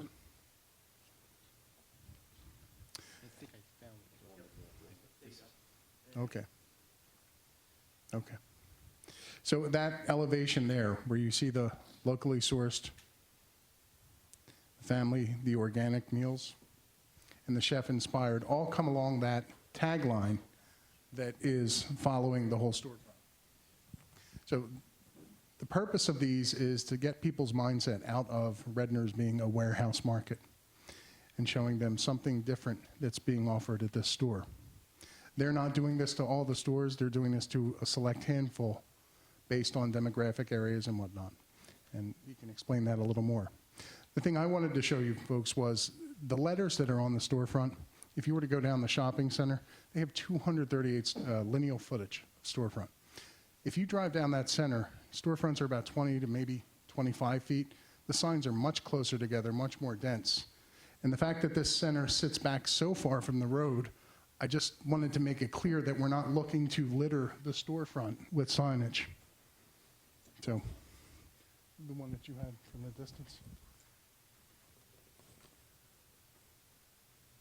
This is that storefront from a great distance. 238 feet's a big storefront. And by asking for what we're asking for with the signage to give them the proper recognition, it's still less signage than every other part of the shopping center. The other signage in the shopping center is much closer together. So I just wanted to point that out as a aesthetics. And Mr. Redner, you know there is a fresh market in the south, right? We do, yes. I just don't want you to run into any sort of trademark issues. We already did. Okay. Good. Hence I can answer it. Yes, we've Okay. already covered that and addressed, they filed something. It's gonna solve it. Great. We have action plans. Great. I didn't want you to go down this path and then find that you're going to be handcuffed, that's all. We did it the first one. We have to backtrack. Okay. So there are 5 ancillary signs along that storefront, which is what we're seeking for the storefront. The next portion of our permit, which is several more signs, as you can imagine. Well, can I stop you there a minute? Yes, I'm go sorry. For those, are those letters or signs, obviously you need variance in order to have more signs, but are these compliant with the size requirements? Yes, very much so. Okay, so it's They're just- 8 square feet, 7 square feet, 14 square feet. Okay, so you're it's really the compliant- number of signs is Got really it, what we're okay. seeking. Perfect. Okay, sorry. No worries. In the corner of the property is being placed a guest pumping station. I'm On that- impressed. I told Mike this before, I was impressed that you were able to get that approved, to have a gas station there. So well done, I think. How are the prices? The prices will be great, I'm sure. My wife loves Redner's, but that doesn't disqualify me from being on this board. There you go. On the face of the canopy, again, it's the same thing. Each one of these signs is under the square footage. However, we are seeking 4 signs, 1 on each face of the canopy, and also 4 signs, 1 on each face of the stand where the attendance stand is. Do you have that also in your package there? Do you need me to bring this up to show it a little And bit closer? this is all on the same parcel, Yes. so that's why it's an issue, Michael? Yes. Because the canopy, the gas canopy is an accessory use to the supermarket, not a separate and distinct use, the signs all for the store and the gas canopy are seen as one. Even though there's other buildings on that, or other stores on that plot of ground. This is not considered a separate store. That's correct. Okay.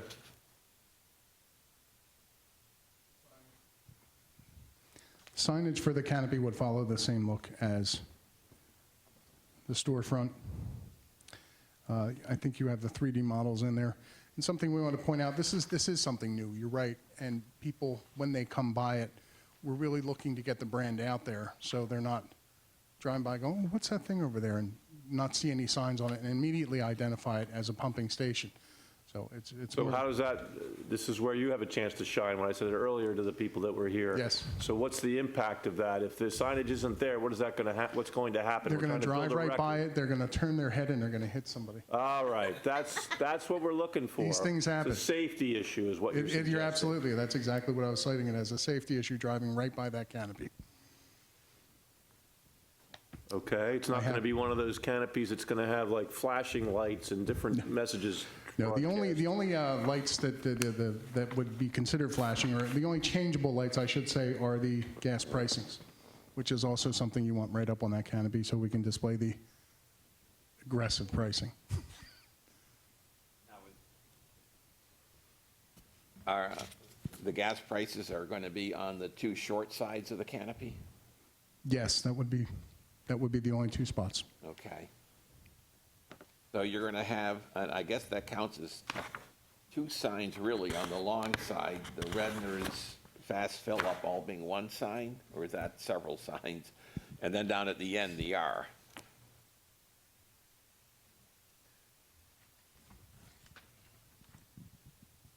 Okay, so on the pumping area, do you have the drawings for the pumping? Oh, actually, it's got it. I just mean right here, you got the R and the Redner's and the going down. Is that all considered one sign? And then the R down at the other end? Yes, So that would be two signs on that long end, Correct. basically? And would that long one be under the square footage? the Redner's. So you wouldn't Fast- need a variance for that, or you would? Well, the canopy is showing, I have one at 24, one at 16. And is this, oh, I'm sorry, there you go. All right, I stand corrected. All right, so the canopy, it's on the drawing, they have this drawing in the package as well? Yes, there is. There is a complete breakdown where it says the canopy, it says sign number, type, length, inch. Yeah, this front page. The front, okay. Right. It does have all of the signs listed out, as well as their square footage, height, and length. Okay. So the Redner's Fast Fill Up decal would be 112, so that would be over. That would be, Well, that's- the total square footage, over there. That's for two signs, Bob. Right, that's for So two. One Correct. sign is 56, which is over. Which is the still 32 over. square feet, yeah. Okay. So if you're looking at the individual square footage, 56 would be over, the 26 would not. The pricing signs would not. The R logo would not. Fast Fill Up would not. And the Redner's R logo, of course, would not also. This one.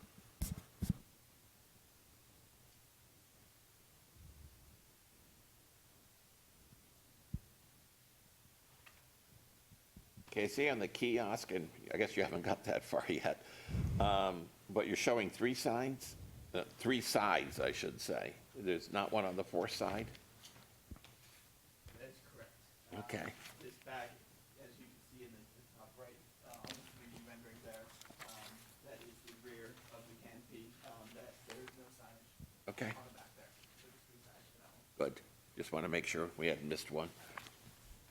And what makes, Mr. Redner, and maybe you should be sworn, what makes this a fast fill-up? Is it faster than normal? We'll let him Yeah. swear in first.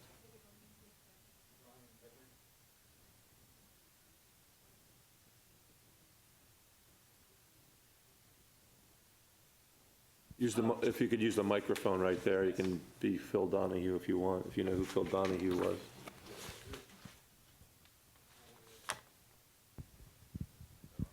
There you go. I'm older than you think. I know Phil Donahue. You look very young. Well, thank you. Thank you.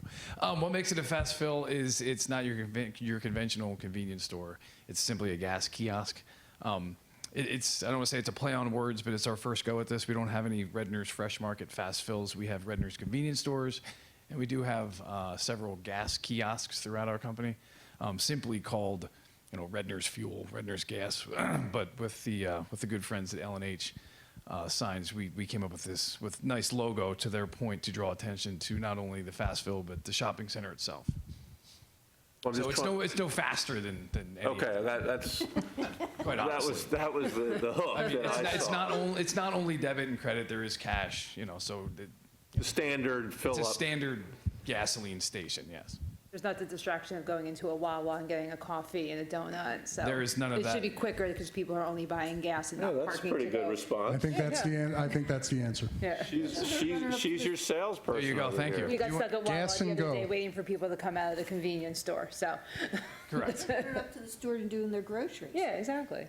No, I mean here. Oh, here. That's the hope. No, That's it's too the far hope. away. No, they're not gonna do that. There's a tow truck on standby for that. Well, but the reason I asked the question is because you're asking for certain relief. And the question is the relief necessary if this is not unique or different? I'm only putting that out there because Understood. And it's- the uniqueness and the different is what we talked about of, it has not been there before. You're putting something new in that people aren't going to be familiar with. So you want to clearly identify it so you don't create a safety issue for people going by. Because who put a gas station there? And that is a danger. Proper identity works. This has nothing to do with signs. But did I read that it's going to be open 24 hours? Yes. Will there be someone in the kiosk 24 hours? No, we typically close gas kiosks overnight Okay. from the hours of, say, midnight to 6 a.m. Okay. That's not established yet, but But the store itself will be open 24. correct, 24 hours. So my question is, second question, it's getting late. How about the lights on the gas kiosk? Will they remain lit when the gas is actually closed, or will that still be open for advertising? I mean, I would love for them to remain on. I mean, I'll defer. I know that these can be put on dimmer switches, I believe. Is we can obviously put them on time clocks. We can, put them on dimmers. Doesn't the ordinance provide for a certain time period, Michael? Yes, it does. And you would enforce that in this case? You're not asking for a variance from the time constraint. I think No. it's 11 or an hour after you close the store? That's correct. Yeah, but they're not closing the store. So it's 11 or an hour? No, no, we are not asking for a variance on that. And I believe it could still say lit. I just think, I'm not sure what residents would be affected by it, to be honest. Well, we with have you, one in that here. particular- That's well, there's one why he's there. here. So I guess that's probably, I was wondering where the masses were on the lighting, because we typically, Do your job. well, we typically get people here who are interested in the lighting aspect of it, because of late at night, it shines in their window and that kind of thing, so we have to be concerned about that. We always put dimmers on all of our signs in case there are issues. We can go out and dim them down because it does happen. And, the world's changed. We use LED lighting now, and it's bright, it's intense. So we have to be aware of the people that we're. Right, you wouldn't want to live next to that either and have Exactly. it shining into your window. Exactly. Okay, but so keep going with your signs, I'm sorry. Well, I don't know how many we're up to, but I think that really sums up all of it. You have the 2 storefront signs. You have the 5 ancillary signs underneath. You have the 4 sides of the canopy, the 3 sides of the kiosk is really what we're looking for. The individual signs are shown on the drawings we provided, along with the 3D renderings and the breakout of each. Storefront pictures, if they're necessary to see. And again, I want to keep pushing the distance that you're traveling through the face of the shopping center. There's a lot of real estate on this wall. And by pushing the ancillary signs, which Ryan's going to talk about in a second, by pushing these, it's really going to get people to change their mind about Redner's and where they're going. You came from Reading, so you probably came from the west, I suspect, correct? Actually, I live in Horsham. Did you come down Ridge from the east? No, I just You dropped didn't my see daughter Ollie's? off. You didn't see Ollie's Oh, down yeah, the yeah, street? absolutely, yeah, yeah, Now, absolutely. that's really far from the street. Yeah. So they were in here for a variance for the same reason. This one's not as far, it seems to me, but that doesn't necessarily change anything. Right. Okay, and are these lights going away? It says on these drawings that the light standards are going to be taken off. The light standard, the goosenecks on the building? On the drawings, I saw that, the new ones that the developer or the owner of the strip center put on the facade. Yes, these gooseneck light fixtures? Yeah, they're coming Yes, they're off? gone, yes. Because you're going to have lighting from within, so you don't need Right. those lights. Yeah, that's, Okay. And now you wanted to have your boss shine here, correct? it's the Redner way.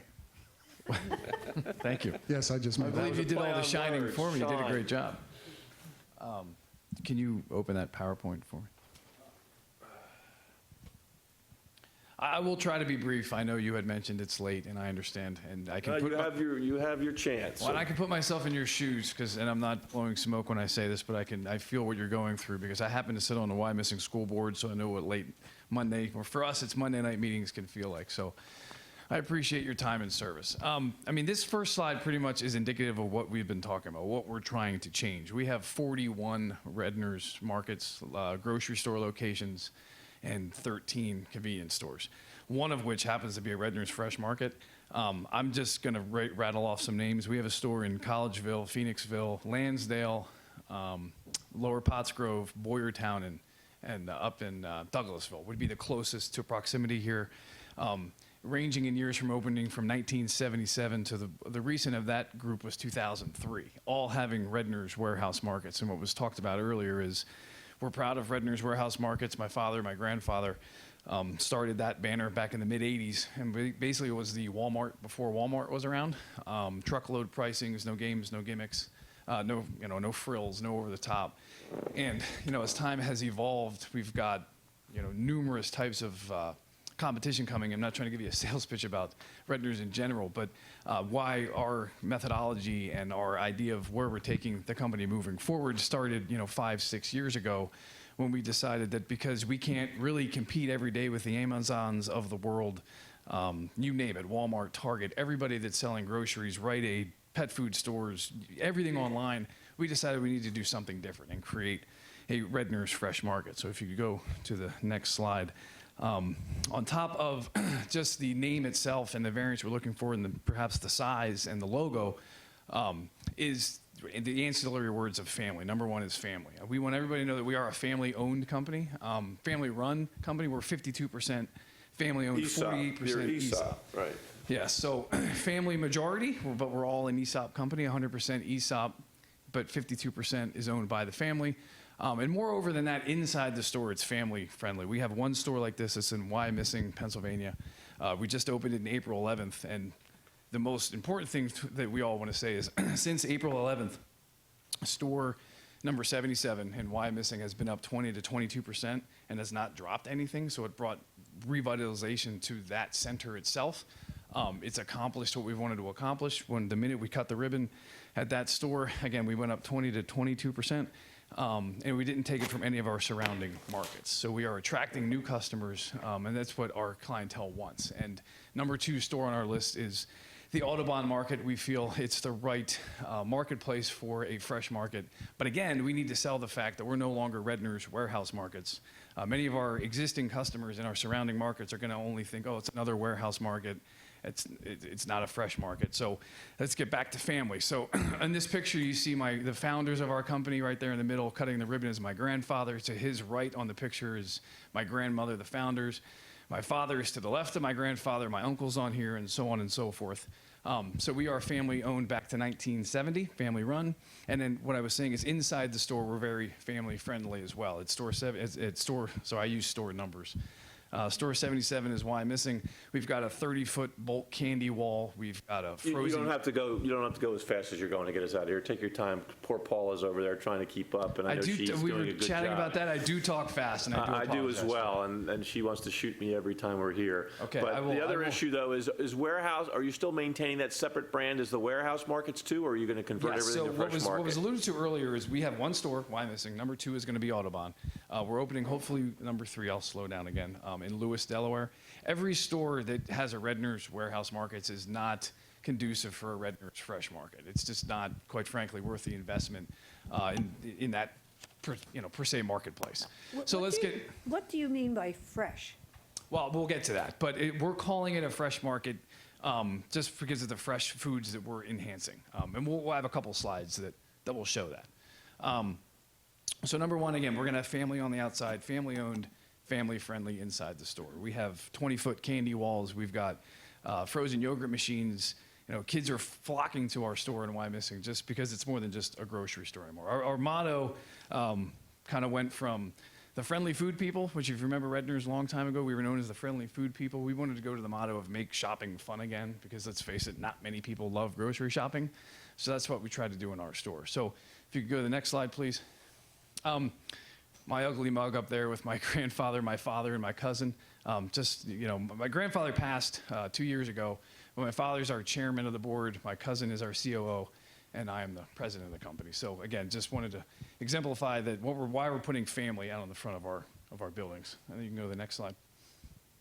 That is our store in Wyomissing, Pennsylvania, that opened April 11th. So now you can see what this sign really will look like, and that is before the additional ancillary signs that we're going to talk about here in a minute were put on that building. We had to do the same presentation for a variance in Wyomissing. They granted it, and these signs that you will see that we're asking for are on this store now. But that is the actual storefront of Wyomissing store. They're a pushover in Wyomissing. I know, I'm on the board. I'm on the Wyomissing school board. Anyway, so next slide. So back to organic. What is a fresh market, you asked? So organic, we are going to expand organics probably by threefold from what our typical warehouse market carries. We did that at Wyomissing store. Produce, more in fresh foods. I mean, we're going to carry more center store organic products, but more we're talking fresh. We're talking mainly produce, meat, deli, much more organic, all the buzzwords, organic, gluten-free, really expand upon that. Okay, next slide. So the next words outside that we're asking for is chef-inspired. Again, you asked fresh. On our right is a chef that we hired, not so much for the store at Wyomissing, but for our chain. It's Chef Tim. If anybody knows Chef Tim, he works for us now. He used to run the Crown Plaza kitchen back in Reading. But that's Chef Tim, and you can't really see these very well, but these are all 3-compartment meals. And if you care anything about retails, they sell for $7.99. It's one heck of a deal. It's a meal handmade in the store, no additives, no shelf life enhancements. It's basically a meal you come in, grab, pay $7.99 for, walk out the door, go home, put it in your microwave for 2 minutes. There's dinner. It's dinner. It's dinner. So that's the chef-inspired. And then you see the made-to-order meals. And then the next slide. Again, just sticking with chef-inspired. In this store, we're also, you mentioned Wawa. We're also going to have walk-up kiosks like this. So we're going to have made-to-order. Can't really say that because Sheetz has taglined that, but made-to-order sandwiches, we're going to go up. I mean, it's a limited menu. It's not anything you can think of, but it's a made-to-order kiosk, which will be inside this store. So that covers chef-inspired. And then locally sourced, we try, we're a local company. I live in Berks County. Family's based in Berks County. Farm to table right there. So we basically go out and we locally source as much as we can. And I don't want to go through all of these names of local farmers and sourcers that we buy from, but I mean, there's a list of what we're doing and who we're buying from to support local communities, because let's face it, we're a local business, and that's how we survive. So that is, I think that's the final slide. That's the final slide that I had for you to really talk about all of the verbiage that's going to go outside of the building. Inside of the building, I've touched on a few of them. Other things that we're going to have, you mentioned Wawa. We're going to have a coffee bar. We're going to have a sit-down eating area with a charging port station, free Wi-Fi to the consumer. The gas station outside. Let's not forget that the fast fill, I should say, the fast fill outside is going to work in conjunction with our Redner's Rewards card. So that's our bonus card for you any giant choppers out there. But for every $1 you spend, you get cents off in gas. So when you put it in your parking lot, it really enhances sales, ease to the consumer. You qualify for a reward, you go out, you fill up your gas tank, you see your price come down right there in front of you. So, so many more things that I can go into to what we're doing in the store, but it all filters back to that first slide which was this one, of why we really need the signage to sell the Redner's Fresh Market versus the traditional Redner's Warehouse Market. Mike, can you go back to back up, keep going, to the picture where they opened their Wyomissing store? That one. Do you have all of those wonderful taglines or slogans on the front of that store in Wyomissing that you're looking to get on this Yes. store? Yes, we do now. Yes, we opened without them, then we had to go through a similar variance, as I had mentioned, and they are installed on the store. I apologize, I don't have a picture. That would help you. Does your future include going for a liquor license, which seems to be the crazy trend? We have one. So at the will store. you have liquor in the store? Well, got to be careful, you can't say liquor, it's beer and wine, so it's a restaurant license, but yes, it will. But are you selling beer and wine? Currently? Like bulk? Yes. From the store? Yes. Is it like a cafe to sit down and have beer and wine? Yeah, so basically the rules, if you're not familiar, pardon me for getting into the detail, but you're basically buying a restaurant license. You have to call yourself a No, restaurant. I've sold a number of those to supermarkets. Okay, so you know that, yes. So I do, but that doesn't mean anything. At Wyomissing store, we have a different setup. We took, you can't see it, but to the left of this building, there was an old barbecue pit type store. We took that building over. So when you go into the Redner's Fresh Market in Wyomissing, you go through left almost into a different building. So it's really separated from the store. In Audubon, it's not that way. So when you walk into the store, it's going to be on the right-hand side of the store. But yes, there will be a seating area, that charging port station that I told you about. You see them in airports, you sit down, you plug in, you charge your iPad, your iPhone, whatever. Have your meal and go home, and, stay as long as you want. So yes, we are going to have a built-in cafe, which does have different hours than the grocery store, as you know. But does that cafe serve beer and wine? Yes. Well, in Wyomissing it does. We do have a 3-tap system in Wyomissing. Is it used a whole lot? Admittedly, no. But by law, you have to allow people to sit down. Now, we can say you can only have 1 or 2, and we do limit it to 2 alcoholic drinks that you can have on premise. And you can buy a bottle of wine, I believe, and open it and sit down there and have dinner. Quite frankly, if you've been to any of the grocery stores that you've sold them to, that's not what they're there for. People sit down, eat a little bit, but it's easy for the consumer to come in and buy beer and wine, quite frankly. And you have a state store right next door? Correct. And I think there's a beer and wine store there, too. Beer there is, yeah. Yeah, there is. There's a Yeah. couple I shouldn't say buildings, beer yeah. and wine, a beer Beer distributor. distributors right there, right, Yes. right. Okay. Questions? I'm trying to get the math to work. I'm sorry. I'm trying to get the math to work on the number of signs. Thank you for that, because I'm totally Yeah, really. So I think we've got 11 basically that is for the gas station, the fast fill up.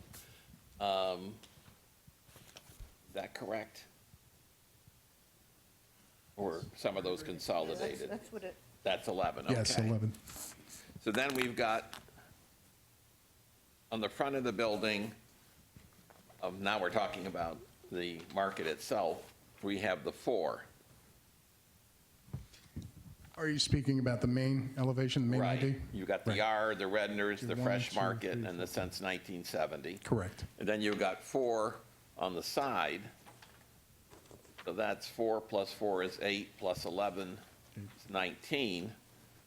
But then don't we have 6 more, the locally, the family, the organic, the chef-inspired? I think we were saying that was 5. It was farm to table, Yeah. organic. I think I counted 6 that you wanted to put on the sides. I'm just trying to get the numbers to come out, that's It's all. organic, family, chef-inspired, and farm to table, right? Yeah, but I think the one is smaller. It's almost like a tagline where it has locally sourced, farm to table. Okay, you're counting that as the same? Yeah, that's sign? kind of what It's all we're part, it's all together. Okay. Right. Locally sourced, farm to table. I guess what I'm saying is you're confident there's just 21. Well, we had 4, 4, 8, and then the 5. Plus the 11 is 19. Mhm. But it looks to me like you still got at least 3, which Yeah, I is agree. locally sourced, family, and organic, so that would be 22. And again, math was not my strong subject, so, I could be wrong here. let's see, 19, 20. Why don't you take a look at that for a while? And Yes, Mr. that it Red, would be 22, locally sourced, family, organic. 22 you want then?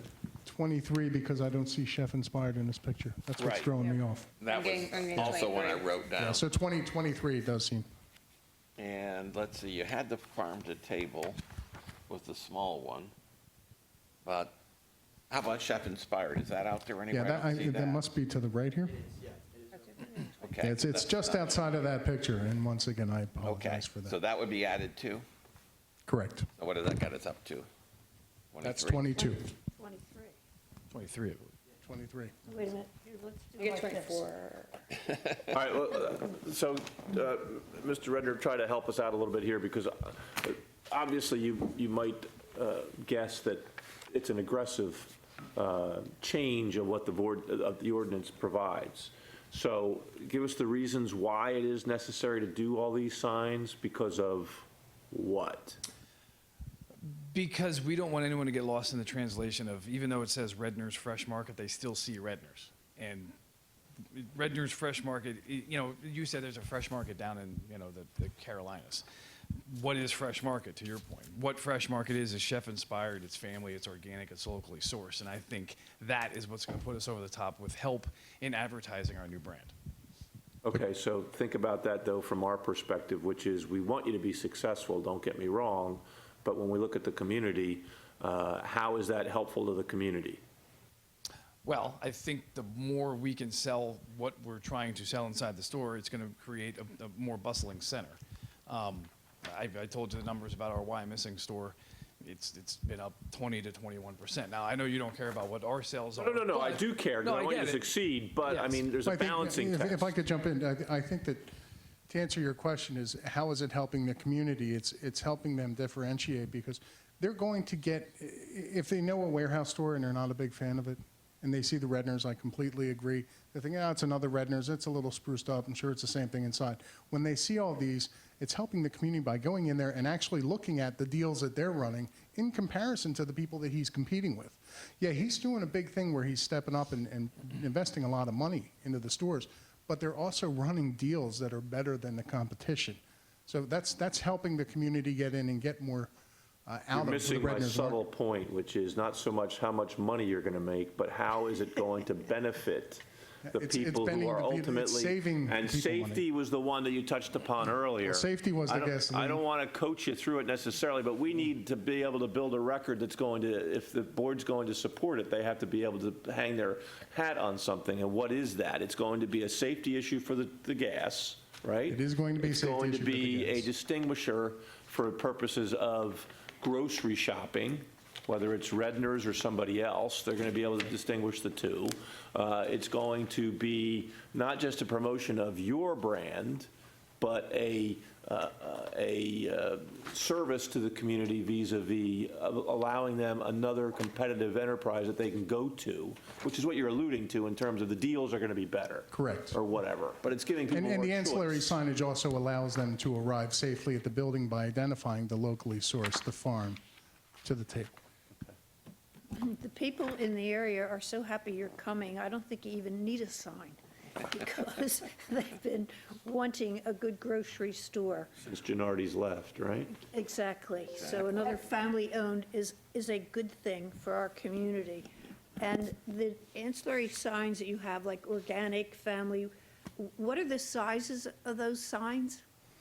Those are all 15 inches high, except for the one. 15 inches? Yes. So except for the one that is, all right, so the farm to table is only 8 inches high because it is under the locally sourced.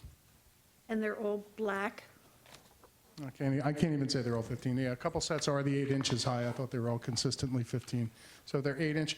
So these are illuminated letters. They are black during the day. They are white at night. Oh, so they're lit? These are illuminated letters. They're face-lit JAMA letters, correct. And it has a day-night material, which is a proprietary product we make with our UV printer, which is a real nice thing. It's just a black on a white background during the day, and at night they light up white. And because it is a day-night acrylic, it doesn't have the intensity of a sheer white face. It's a little bit softer. Anything else? Because we want to hear our sole participant in the audience who's going to tell us all about his concerns. I have a question. Is there signage provided by the shopping center on Egypt Road and Paulings Road? Do they have any kind of pylon Pylon sign? signs? Yeah. Yes. So you'll also have signage there? Yes, at the gas station entrance, that's Egypt Road, right? Okay. And then Paulings Road, there is a There's sign a face up. tenant panel, right? A tenant panel? Yes. Yeah. That's actually the shopping center. Right. That's that Right. one, right? Okay. So we already have, this is where you can shine again, we already have a bunch of places there that have a lot of signage, correct? So it's not as if what you're asking for is unique in the sense that there aren't any signs in that shopping center. Is that right? That's correct, and that's the point I was bringing up before, and that the amount of storefront that this store occupies lineally, the tenants, as you move along, have signage that is much vastly different from each other, much closer together than what we're rendering here. And again, that's why, aesthetically, we're not spoiling the landscape with junking up a bunch of signs. I think it's a much cleaner look than what you have if you just turn your head to the left in the center. Anything else? No, thank you for your time. No, point has been made, I suppose. What's your hardship? If you don't get it, what happens? We're pulling out. Sorry? I heard that. No, if we don't get it, I sincerely believe that we run the risk of not providing the consumers with everything we have, because they're not going to know what might be in that store. That's my pitch. I believe that if you just look in this area, I mean, like I said, we're going to Lewis, Delaware. Nobody knows who Redner's Marcus is in Lewis. So that's a whole nother ballgame. In this area, we've got 6 stores within 10 miles, 10, 15, 20 miles, and they know what a Redner's is. People know what a Redner's is. You said your wife loves Redner's. Well, if she sees a Redner's sign, she'll probably just say, oh, it's a Redner's with a new face. But, oh, I see organic, and oh, I see farm to table, and oh, I see chef inspired. Well, what is that? Why do I want to go in this store? And then once inside, I think that is what's going to draw the consumer to keep coming back and bring this center back to life. I just have one more question. Is the owner of the shopping center okay with all the signage that you're proposing? Because they did renovate the property over the last couple of years with all the new facades and lighting and signage. Are they okay with the number of signs that you're proposing? Yes. Yes, we have an approval letter from the landlord. Okay. I still have difficulty with this one side.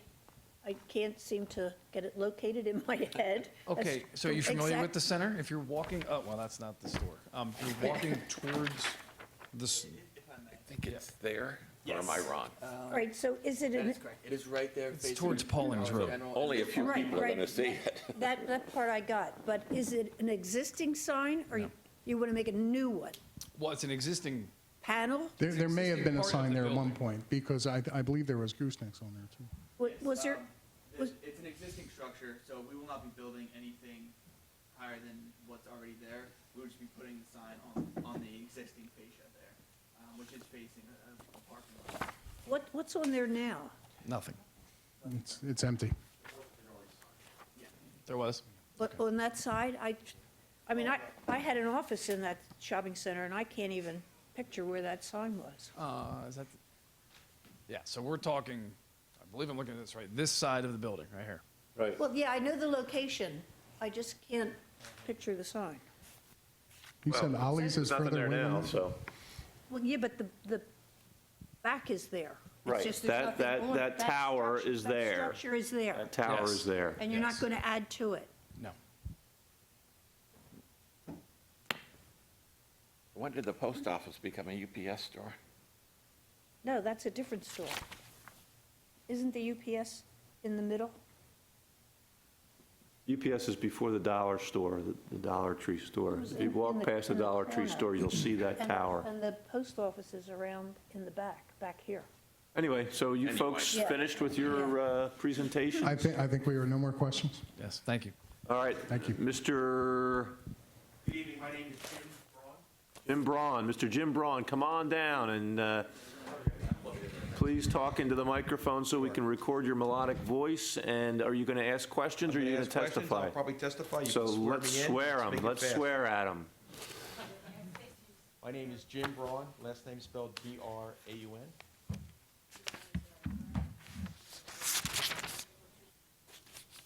I do. All right. Good evening, everyone, and actually, I wish you all the success in your new location. I really Mr. do. Braun, where do you live, please? I live at 1065 Shearwater Drive. So when the lights are on, it lights up my house, my inside of my house. So You love that development. It's a nice development, and I used to be able to have, somebody complained about not having deer. Oh my gosh, they eat everything I have, so I can't even grow anything green to block lighting. And so, for your reference, the way the elevations work, your Redner sign is going to be at my eye level. So where I Which live. one? The one on the front will be right at my eye level. Can you put the Google If you go to map the- up where you can show where your house is? Oh, if you want to, yep, you got to go aerial.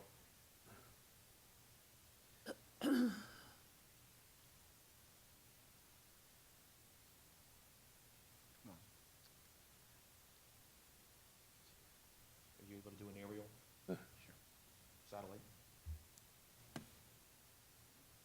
All right. So go down to the left a little bit. All right. I'm in the cul-de-sac.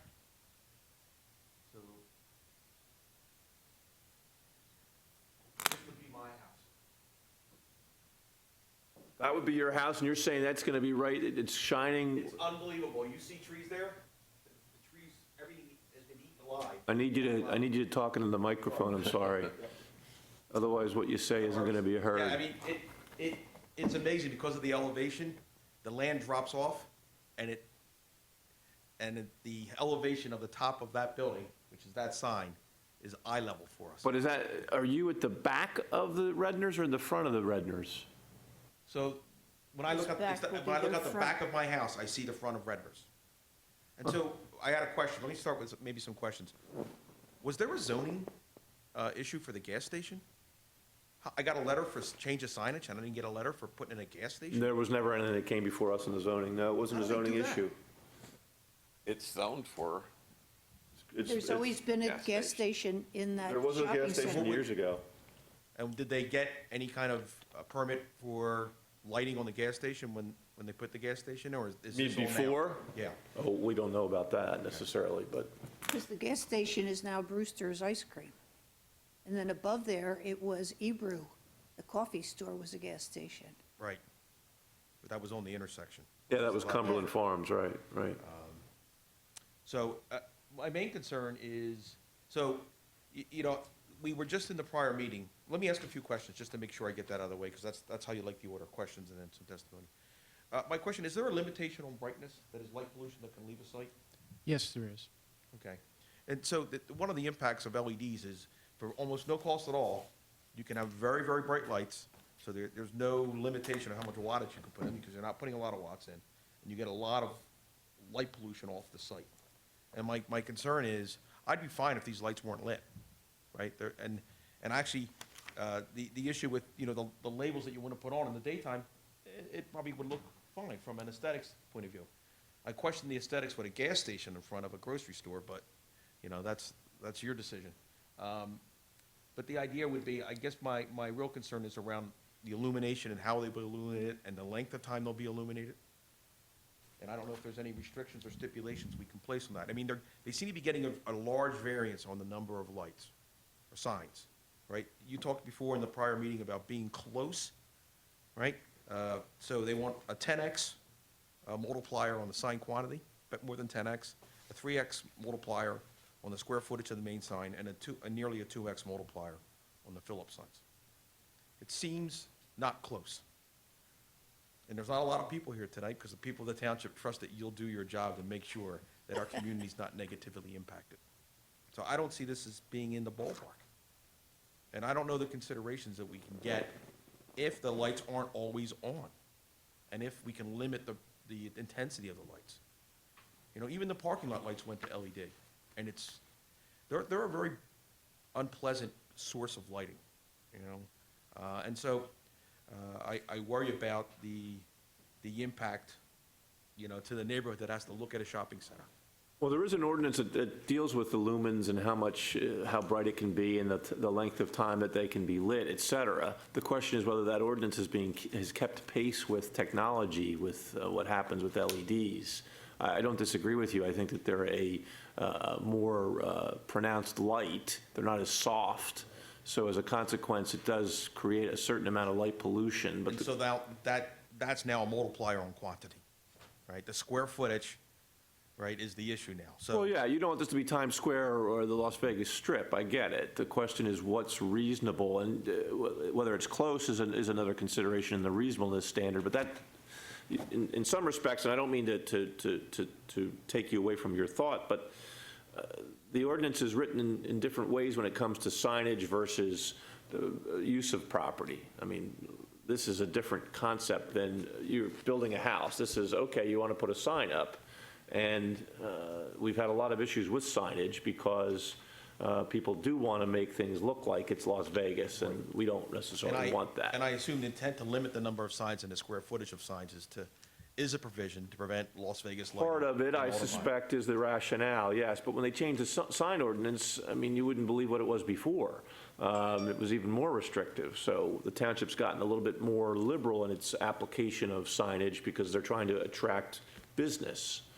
Which, of course, that's, again, the balancing test. Do you alienate the residents by bringing in all these lights, or do you alienate the businesses by not allowing them to have those lights? That's the concept. So anyway, that's what the board has to So decide, not I'm me. grossly outnumbered here this evening? No, you're not outnumbered at all. You're Outnumbered. raising valid points, and these No. people are all members of the community, as we all are, so.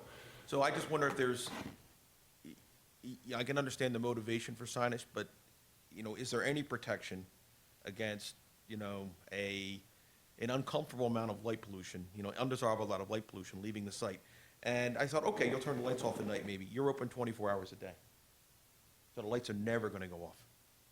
Well, on the building itself, but go ahead, Mike, you wanted to chime in. Yeah, because the board may not be familiar with the standards under the new sign ordinance, let me, if you don't mind, I'll briefly read through them. The light sources are to illuminate the sign shall neither be visible from the street right away nor cause glare. So, no more than 0.2 foot candle of light may be detectable at the boundary of any abutting property. The hours of operation, signs on non-residential properties may be illuminated from 5 a.m. until 11 p.m. or a half hour past the close of business, whichever is later. Signs shall provide an automatic timer to comply with the intent of this section.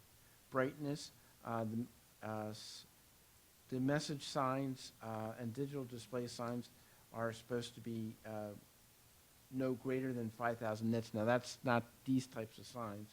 At all other times, the lumen should be no greater than 250 nits.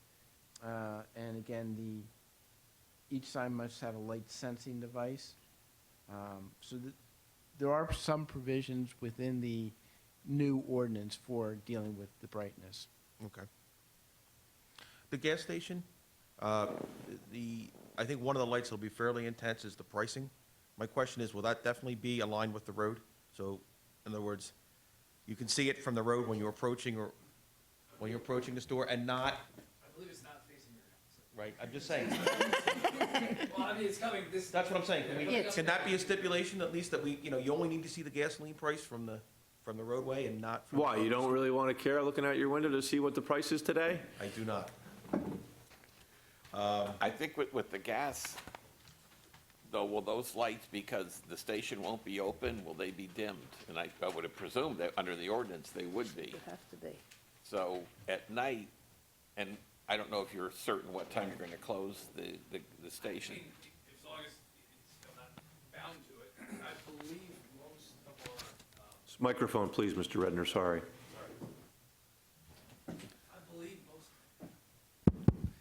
I believe most of our gas kiosks close, I think it's 11 o'clock. I mean, I hope I'm not bound to that, but I think that's what time it is. Okay, well, that's just in line with the ordinance anyway. So from 11, if we could make certain that they were dimmed, not necessarily off, but dimmed, that would at least help alleviate.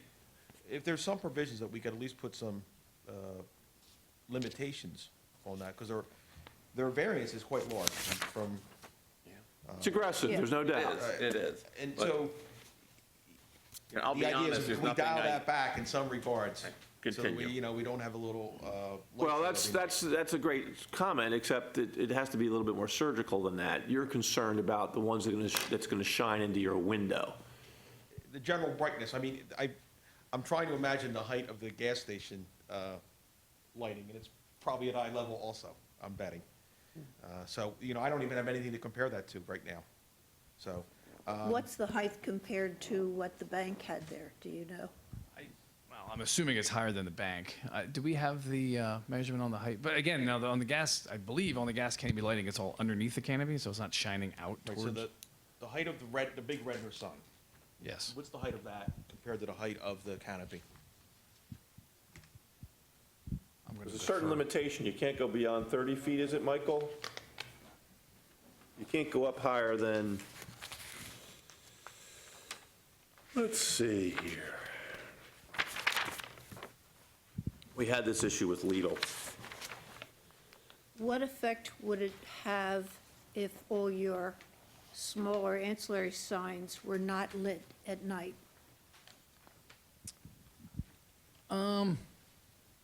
Well, I mean, I guess I would defer, if they can all be on dimmers, would that be satisfactory? If they're not lit, I mean, if it means we get them and they're not lit, I guess I'm still a happy guy. But there is people that, we stay open 24 hours for a reason. I mean, just because people still shop Canopy's overnight. 18 feet 6. And what's the height of the Redners, center line of that guy? I don't have that height from grade on this plan. You said the roof was 26 high? Yeah, well, 23 is from your bottom of your soffit here to the top of the peak. So that's gotta be, it's 7 foot 10 foot? So that's Does 23 the feet. existing center have, I don't know the answer to this, but the existing center's parking lot lights, are they on all night? Yes. They are. They never used to be, Okay, but they are now, and they replaced them with LEDs. okay. I mean, ours are certainly not on because the store's not open. The landlord is the parking lot lighting, though, I assume. It is, yes. Well, it's for, yeah, and then I didn't know if they remained on overnight. Most shopping centers do, regardless if stores open or not. A question for you, your Wyomissing store, I believe, you referenced, do you have all this supplemental lighting in your Wyomissing store? We have all the supplemental signage and lighting, The yes. same lighting, signage you're proposing? With the exception of gas, we don't have a gas station there. Okay. But you have all these additional signs? Yes. I guess, I'm for progress. I'm for businesses in Lower Providence. God, we need them, right? Bud's Bar is a clear example. Something ever is going to happen to that lot, Oh, stay tuned. all right? And I'll probably be In a back here, few 'cause, da- in like, a few days. the property right behind me just changed ownership. And he's talking about a variance, so you might see me again. The issue is, I guess, if any stipulations that we can make sure that we meet the restrictions of light pollution, that we get the lights off when they're supposed to be off, those are very, very important considerations. Mr. Redner, will you comply with the ordinance as it relates to the lumens of the Absolutely, yes. brightness And let's- and the timeframes within which the lighting is supposed to be on or off? Of course. And even moreover than that, we want to be. A good neighbor. I mean, we're here to survive, just, you know, and we want to be a good neighbor, and however we can work together, we're more than willing to do so. Mr. Braun, how did the other groceries and things at the shopping center affect you before? When you pull into my driveway, you think you might be pulling into Gennardi's parking lot. That's what it looks like when you pull into my driveway at my house. It's Do you just mean now, or it's always? what it used to be, right? Oh, okay. And I had, I had tried planting a fair amount of green space between us two, and the deer ate everything. So it's like a clear shot. It's unfortunate. I feel your pain. My house backs up to the Montgomery County Correctional Facility, and in the summer, it's wonderful. But when all the leaves fall, I can read a newspaper in my backyard. Yeah, And they won't turn the lights out. I don't know why. Do you want them to? So, No, actually, I don't. so when you see when you see when you first look at this and you go from, you're going 2, and now it's like, I think the count's 23, not 22, it felt egregious, right? So I came here to understand what you're trying to do with the store. Well, the challenge they have is that it's a shopping center, but it's one parcel. Right. If this is divided up into a number of parcels, then it wouldn't matter, but I it's one understand that. parcel. Right. So, So I understand. No, And I it's didn't also know- true that on the front, they have 4 that are basically, you could count them almost as one huge sign, and also on the side. And then, of course, they've got the ones on the bottom. Right. So it's not like they're spreading them all. They have bunched 4, and they've bunched 4, and then the No, I got ones you. along the edge, the white ones probably will be a little less I intrusive had no for idea you. what to make of it until I saw the plans. Yeah. You hear 22 signs, you're like, oh, gosh, right? right. Hey, we didn't know either. We didn't have any paperwork. So, I guess my worry beat is the gas station, but that's a done deal. And this location. You mean having a gas station at all? Well, no, I'm fine with the gas station, right? But the signage for that gas station is gonna be right at the edge of the property. The shopping center's at least set back, and there's planting some trees there that might grow, but the gas station's right on the edge of the road, which. I mean, I know doesn't make a hill of beans difference, but to your point, you want it out front. I mean, if we could find another spot to put it, I would do it, but that's what was offered to us, so. So it's distressing, but I don't think, in a lot of ways, what they're doing is outrageous. You'll get a lot of good fresh food there when you're looking to eat. A $7.99 meal. So if there's any consideration that you can think of to put into or codify that, there can't be an expansion of signs, that the signs have to. Oh, they would have to stay come back. They couldn't just do it. Yeah, they'd have to come, whatever, if the board decides to approve this, then they're going to have the condition that they have to be in accordance with what's being submitted now, and otherwise in compliance with the ordinance as it relates to brightness and timing. That would be certainly a condition built in. All right. I, personally, I have some objections, but I think from a practical standpoint, I realize there's limitations of what I can do as a single person, so. Well, you're doing a great job. I mean, you're doing the right Did you thing. express all of your objections, or you had other things you wanted to say? I have, I wanted some clarity on what the regulations are for light allowed to leave the property line, and that would be then, I guess, the edge of the landlord's property? That's true. Right, so the edge of the parking lot? Yes, that's right. Okay. All right. I've got that clarity. I guess if that's already in the code, when the gas station is not in business, the lights will be off? Yeah, that's what the code stipulates, yeah. Okay, so you don't have to revisit that because it's already in the, Right. is that township code or is that county code? Township. Township, okay. Township ordinance, you can look it up. If you go to a place called E-Code 360, everybody has access to I it. probably spend a lot of time there, yeah. Yeah. So, I don't think I have anything else to say, but thank you for your time and your patience. Well, Thank you for your input. Yeah. For coming out. Appreciate that. Because it gets lonely sometimes when we look out and see nobody. But the board factors in, those are all factors that are important to consider, and the board considers all those factors. The question is, in the grand scheme or in the aggregate, what factors outweigh others? And that's the issue. It's a balancing test.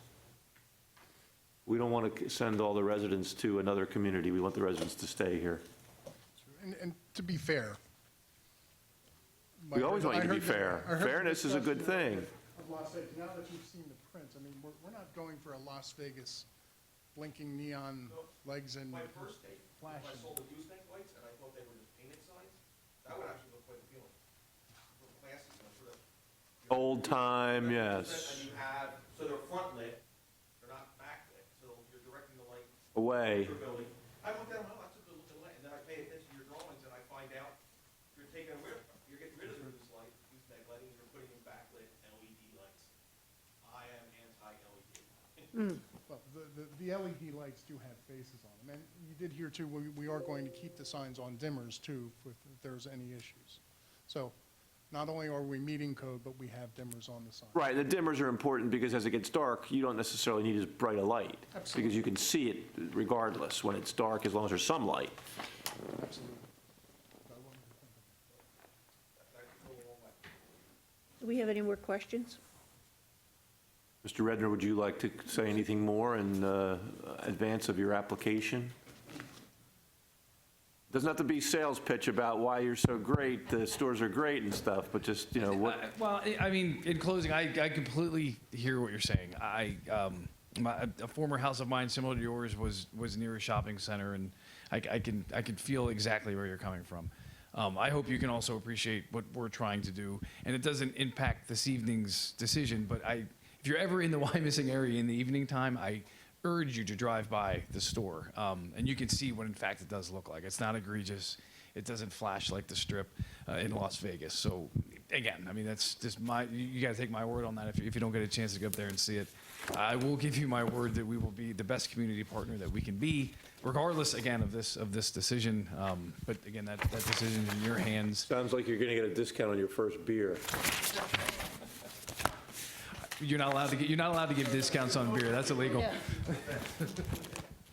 True. Hasn't stopped people in the past. Mike, That's all. Thank you. what about all the other businesses in there? What type of lighting do they have? I'm really not familiar because to a large extent, when the facade improvements were done, they reused a lot of the existing signage, so there wasn't a lot brought to our attention for review. So we didn't really apply the new standards to that, if I'm hearing your question correctly. Yeah, as many times as I go by there, I don't really remember what's lit and what's not. The only thing that I could speak to is that I've not gotten any questions or concerns raised. So honestly, if I don't hear about it, I don't pay Right, attention to you it. don't look for it. I have Yeah. enough keeping up with the other stuff. And if I may butt in here, I can tell you that these signs, all of these signs on this face sheet here, they are all facelit signs. They're all individual channel letters, which is exactly what we're So proposing. they are electronic. Many of them are, as you bring this closer to you, I can see a little bit better here. But as you can see, many of them here are on what we call raceways, which means that that's what's bringing the electric to them. So they are lit signs there. Are they lit from the back or are they lit from the front? They're internally illuminated. Right. You would have to take the face off to determine. Use your microphone if you don't mind. You would have to take the face off to determine whether they're LED or neon, but they are all internally illuminated channel letters. Do the, what did you call them, Mr. Brana, the lights? No, the existing old-fashioned lights, what are they? Goose. That's external illumination, right? So as he pointed out, they provide light on as opposed to in or emanating from. Correct. The safety concern with external illumination, be it above or below, is usually that it's going to blind somebody while going by. That's why you don't see a lot of external illumination on freestanding monument signs, pylon signs, because as your car drives by, and we've all done this, you've seen a light pointing up at a sign, all of a sudden you're blinded. So from a safety aspect, internal illumination is always better than Preferred. external. Yeah. There's a reason for these things that most people don't understand, but it's a valid reason. I get it. Absolutely. Okay. Anything else? Anyone else? Oh, God, I hate to bring this up at this point. Do it. I'm looking at the very first picture we have here, and you have the Fresh Market at 36.3 square feet, so it seems to me that would also require variance, and that includes the two white rectangles. And I know I'm getting awfully picky, but I'm assuming we could consider those part of that sign instead of separate signs? Part of the, even They though would they're be part of not it. connected. So that would be a little bit larger, that would be about 40 square feet. But I just want to make certain that as far as the size variances goes, that Understood. we have enough. So it's not just the Redner's sign and the Redner's Fast Fill-Up sign, we need to do the Fresh Market sign too, Correct. assuming that we do approve the variance. Correct. It is more than 32 square feet. Right. Yeah, no, I thought, didn't we talk about that? Well, the at beginning? white rectangles are 1.1 square foot. The Fresh Market, we already established that it's 36.3. Right. So the two of them together would certainly be the same Okay. grant. No, I think you're right. It's just been so long ago, I've forgotten. They both, yeah, they both were the ones that exceeded the square footage Right. size. Yeah. So we actually have 3 signs exceeding the square footage. Okay, let's rock and roll here. Okay, I'm done. Bob, are you done? I'm sorry. Patty, any questions? No. Good answer. Where are you going? You need to mark your exhibits? He's leaving. I'm already spent. Excuse me, I have a question. Does the red light on the microphone mean the battery's going dead? I don't know, ask Mike that question. Is it blinding you? No, you're right, Kathy. I'm sorry, Madam Chair. I was premature in my haste to get in the room and have you folks decide so we can all go home.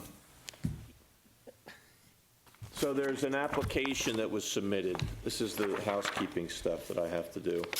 The application that was submitted by you folks, I'm going to ask you if it has been, who's Nicolette Hefner? She's a project coordinator. Microphone, I'm sorry.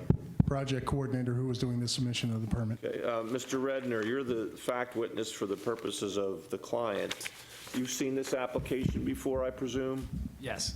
And is everything true and correct to your knowledge, information, best of your knowledge, information, and belief it's set forth in this application? Yes. Do you have any objection to marking this as Exhibit A1? I do not.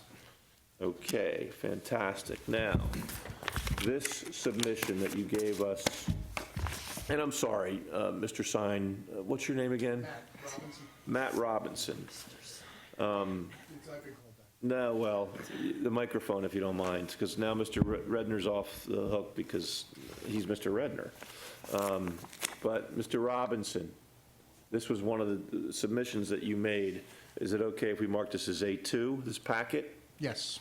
Okay, this is the one that has the banner, Redner's with Fresh Market under it, that we're going to mark as A2. It's a packet of 1, 2, 3, 4, 5, 6 pages for the record.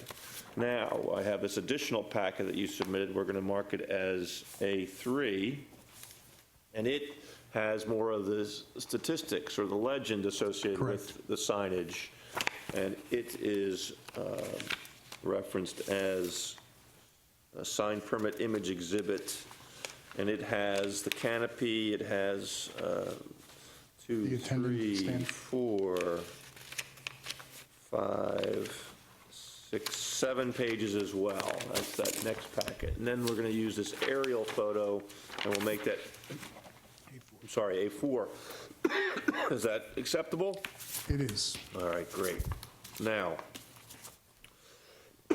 excuse me, I have a certificate of notification signed by Tina Blaine. That notice was sent to the people within 500 feet of the property. I'm going to mark that as B1. Any objection to that? None. Certificate of posting signed by Mr. Rofling from the township dated August 7th. I'm going to mark that as B2. Any objection to that? Nope. I'm going to show you a document which looks like a newspaper ad.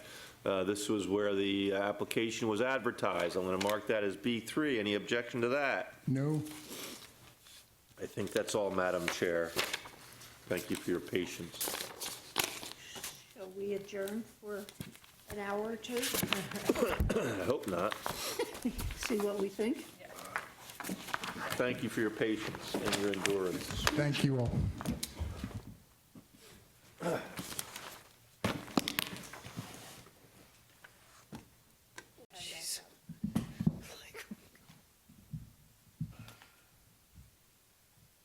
Call the meeting back to order. After some discussion, we've decided we wanted to ask you more questions. I'm kidding. It's been long enough. So does anyone want to make a motion on this application? Madam Chairwoman, I would like to make a motion. This is actually going to be in 3 parts.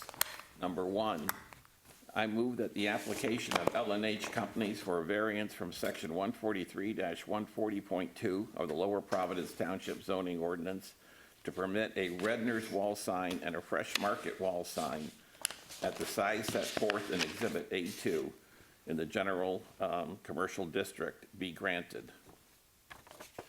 Have a second? A second.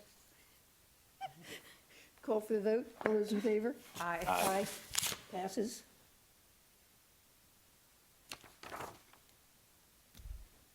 Did you remember your conditions? No, I did not. Thank you. I just caught that. So this is a friendly amendment? There's a friendly amendment to that. First, that the Getting too late. approval be conditioned on the plans introduced at the meeting, and 2, that the applicant shall comply with all township ordinances regarding lighting. Are you done this time? I am done. Okay. I'm sorry, I apologize. Do we have a second on the amendment? Second on the amendment. Okay, we'll call for the vote. All those in favor? Aye. Aye. Opposed? Passes. We're done. Second part, the application of L&H Companies for a variance from Section 143-140.2 of the Lower Providence Township zoning ordinance to permit a Redner's Fast Fill-Up wall sign on the canopy of 56.367 square feet in the general commercial district be granted, subject to the same following conditions as Part 1. That is, as per the plans introduced at the hearing, and the applicant shall comply with all township ordinance regarding lighting. Do we have a second? I'll second. To call for the vote. All those in favor? Aye. Aye. Passes. And number 3, the application of L&H Companies for a variance from Section 143-141.3 of the Lower Providence Township zoning ordinance to permit 23 signs in the general commercial district is granted, subject to the following conditions, again, as per the plans introduced at the meeting, and the applicant shall comply with all township ordinances regarding lighting. Do we have a second? Second. All those in favor? Aye. Passes. Congratulations. Thank you very much. Good luck. Yes. Good luck. Good luck. Don't shine any lights in Mr. Braun's Yeah. windows. Take care of each other, your neighbors, take care of each other.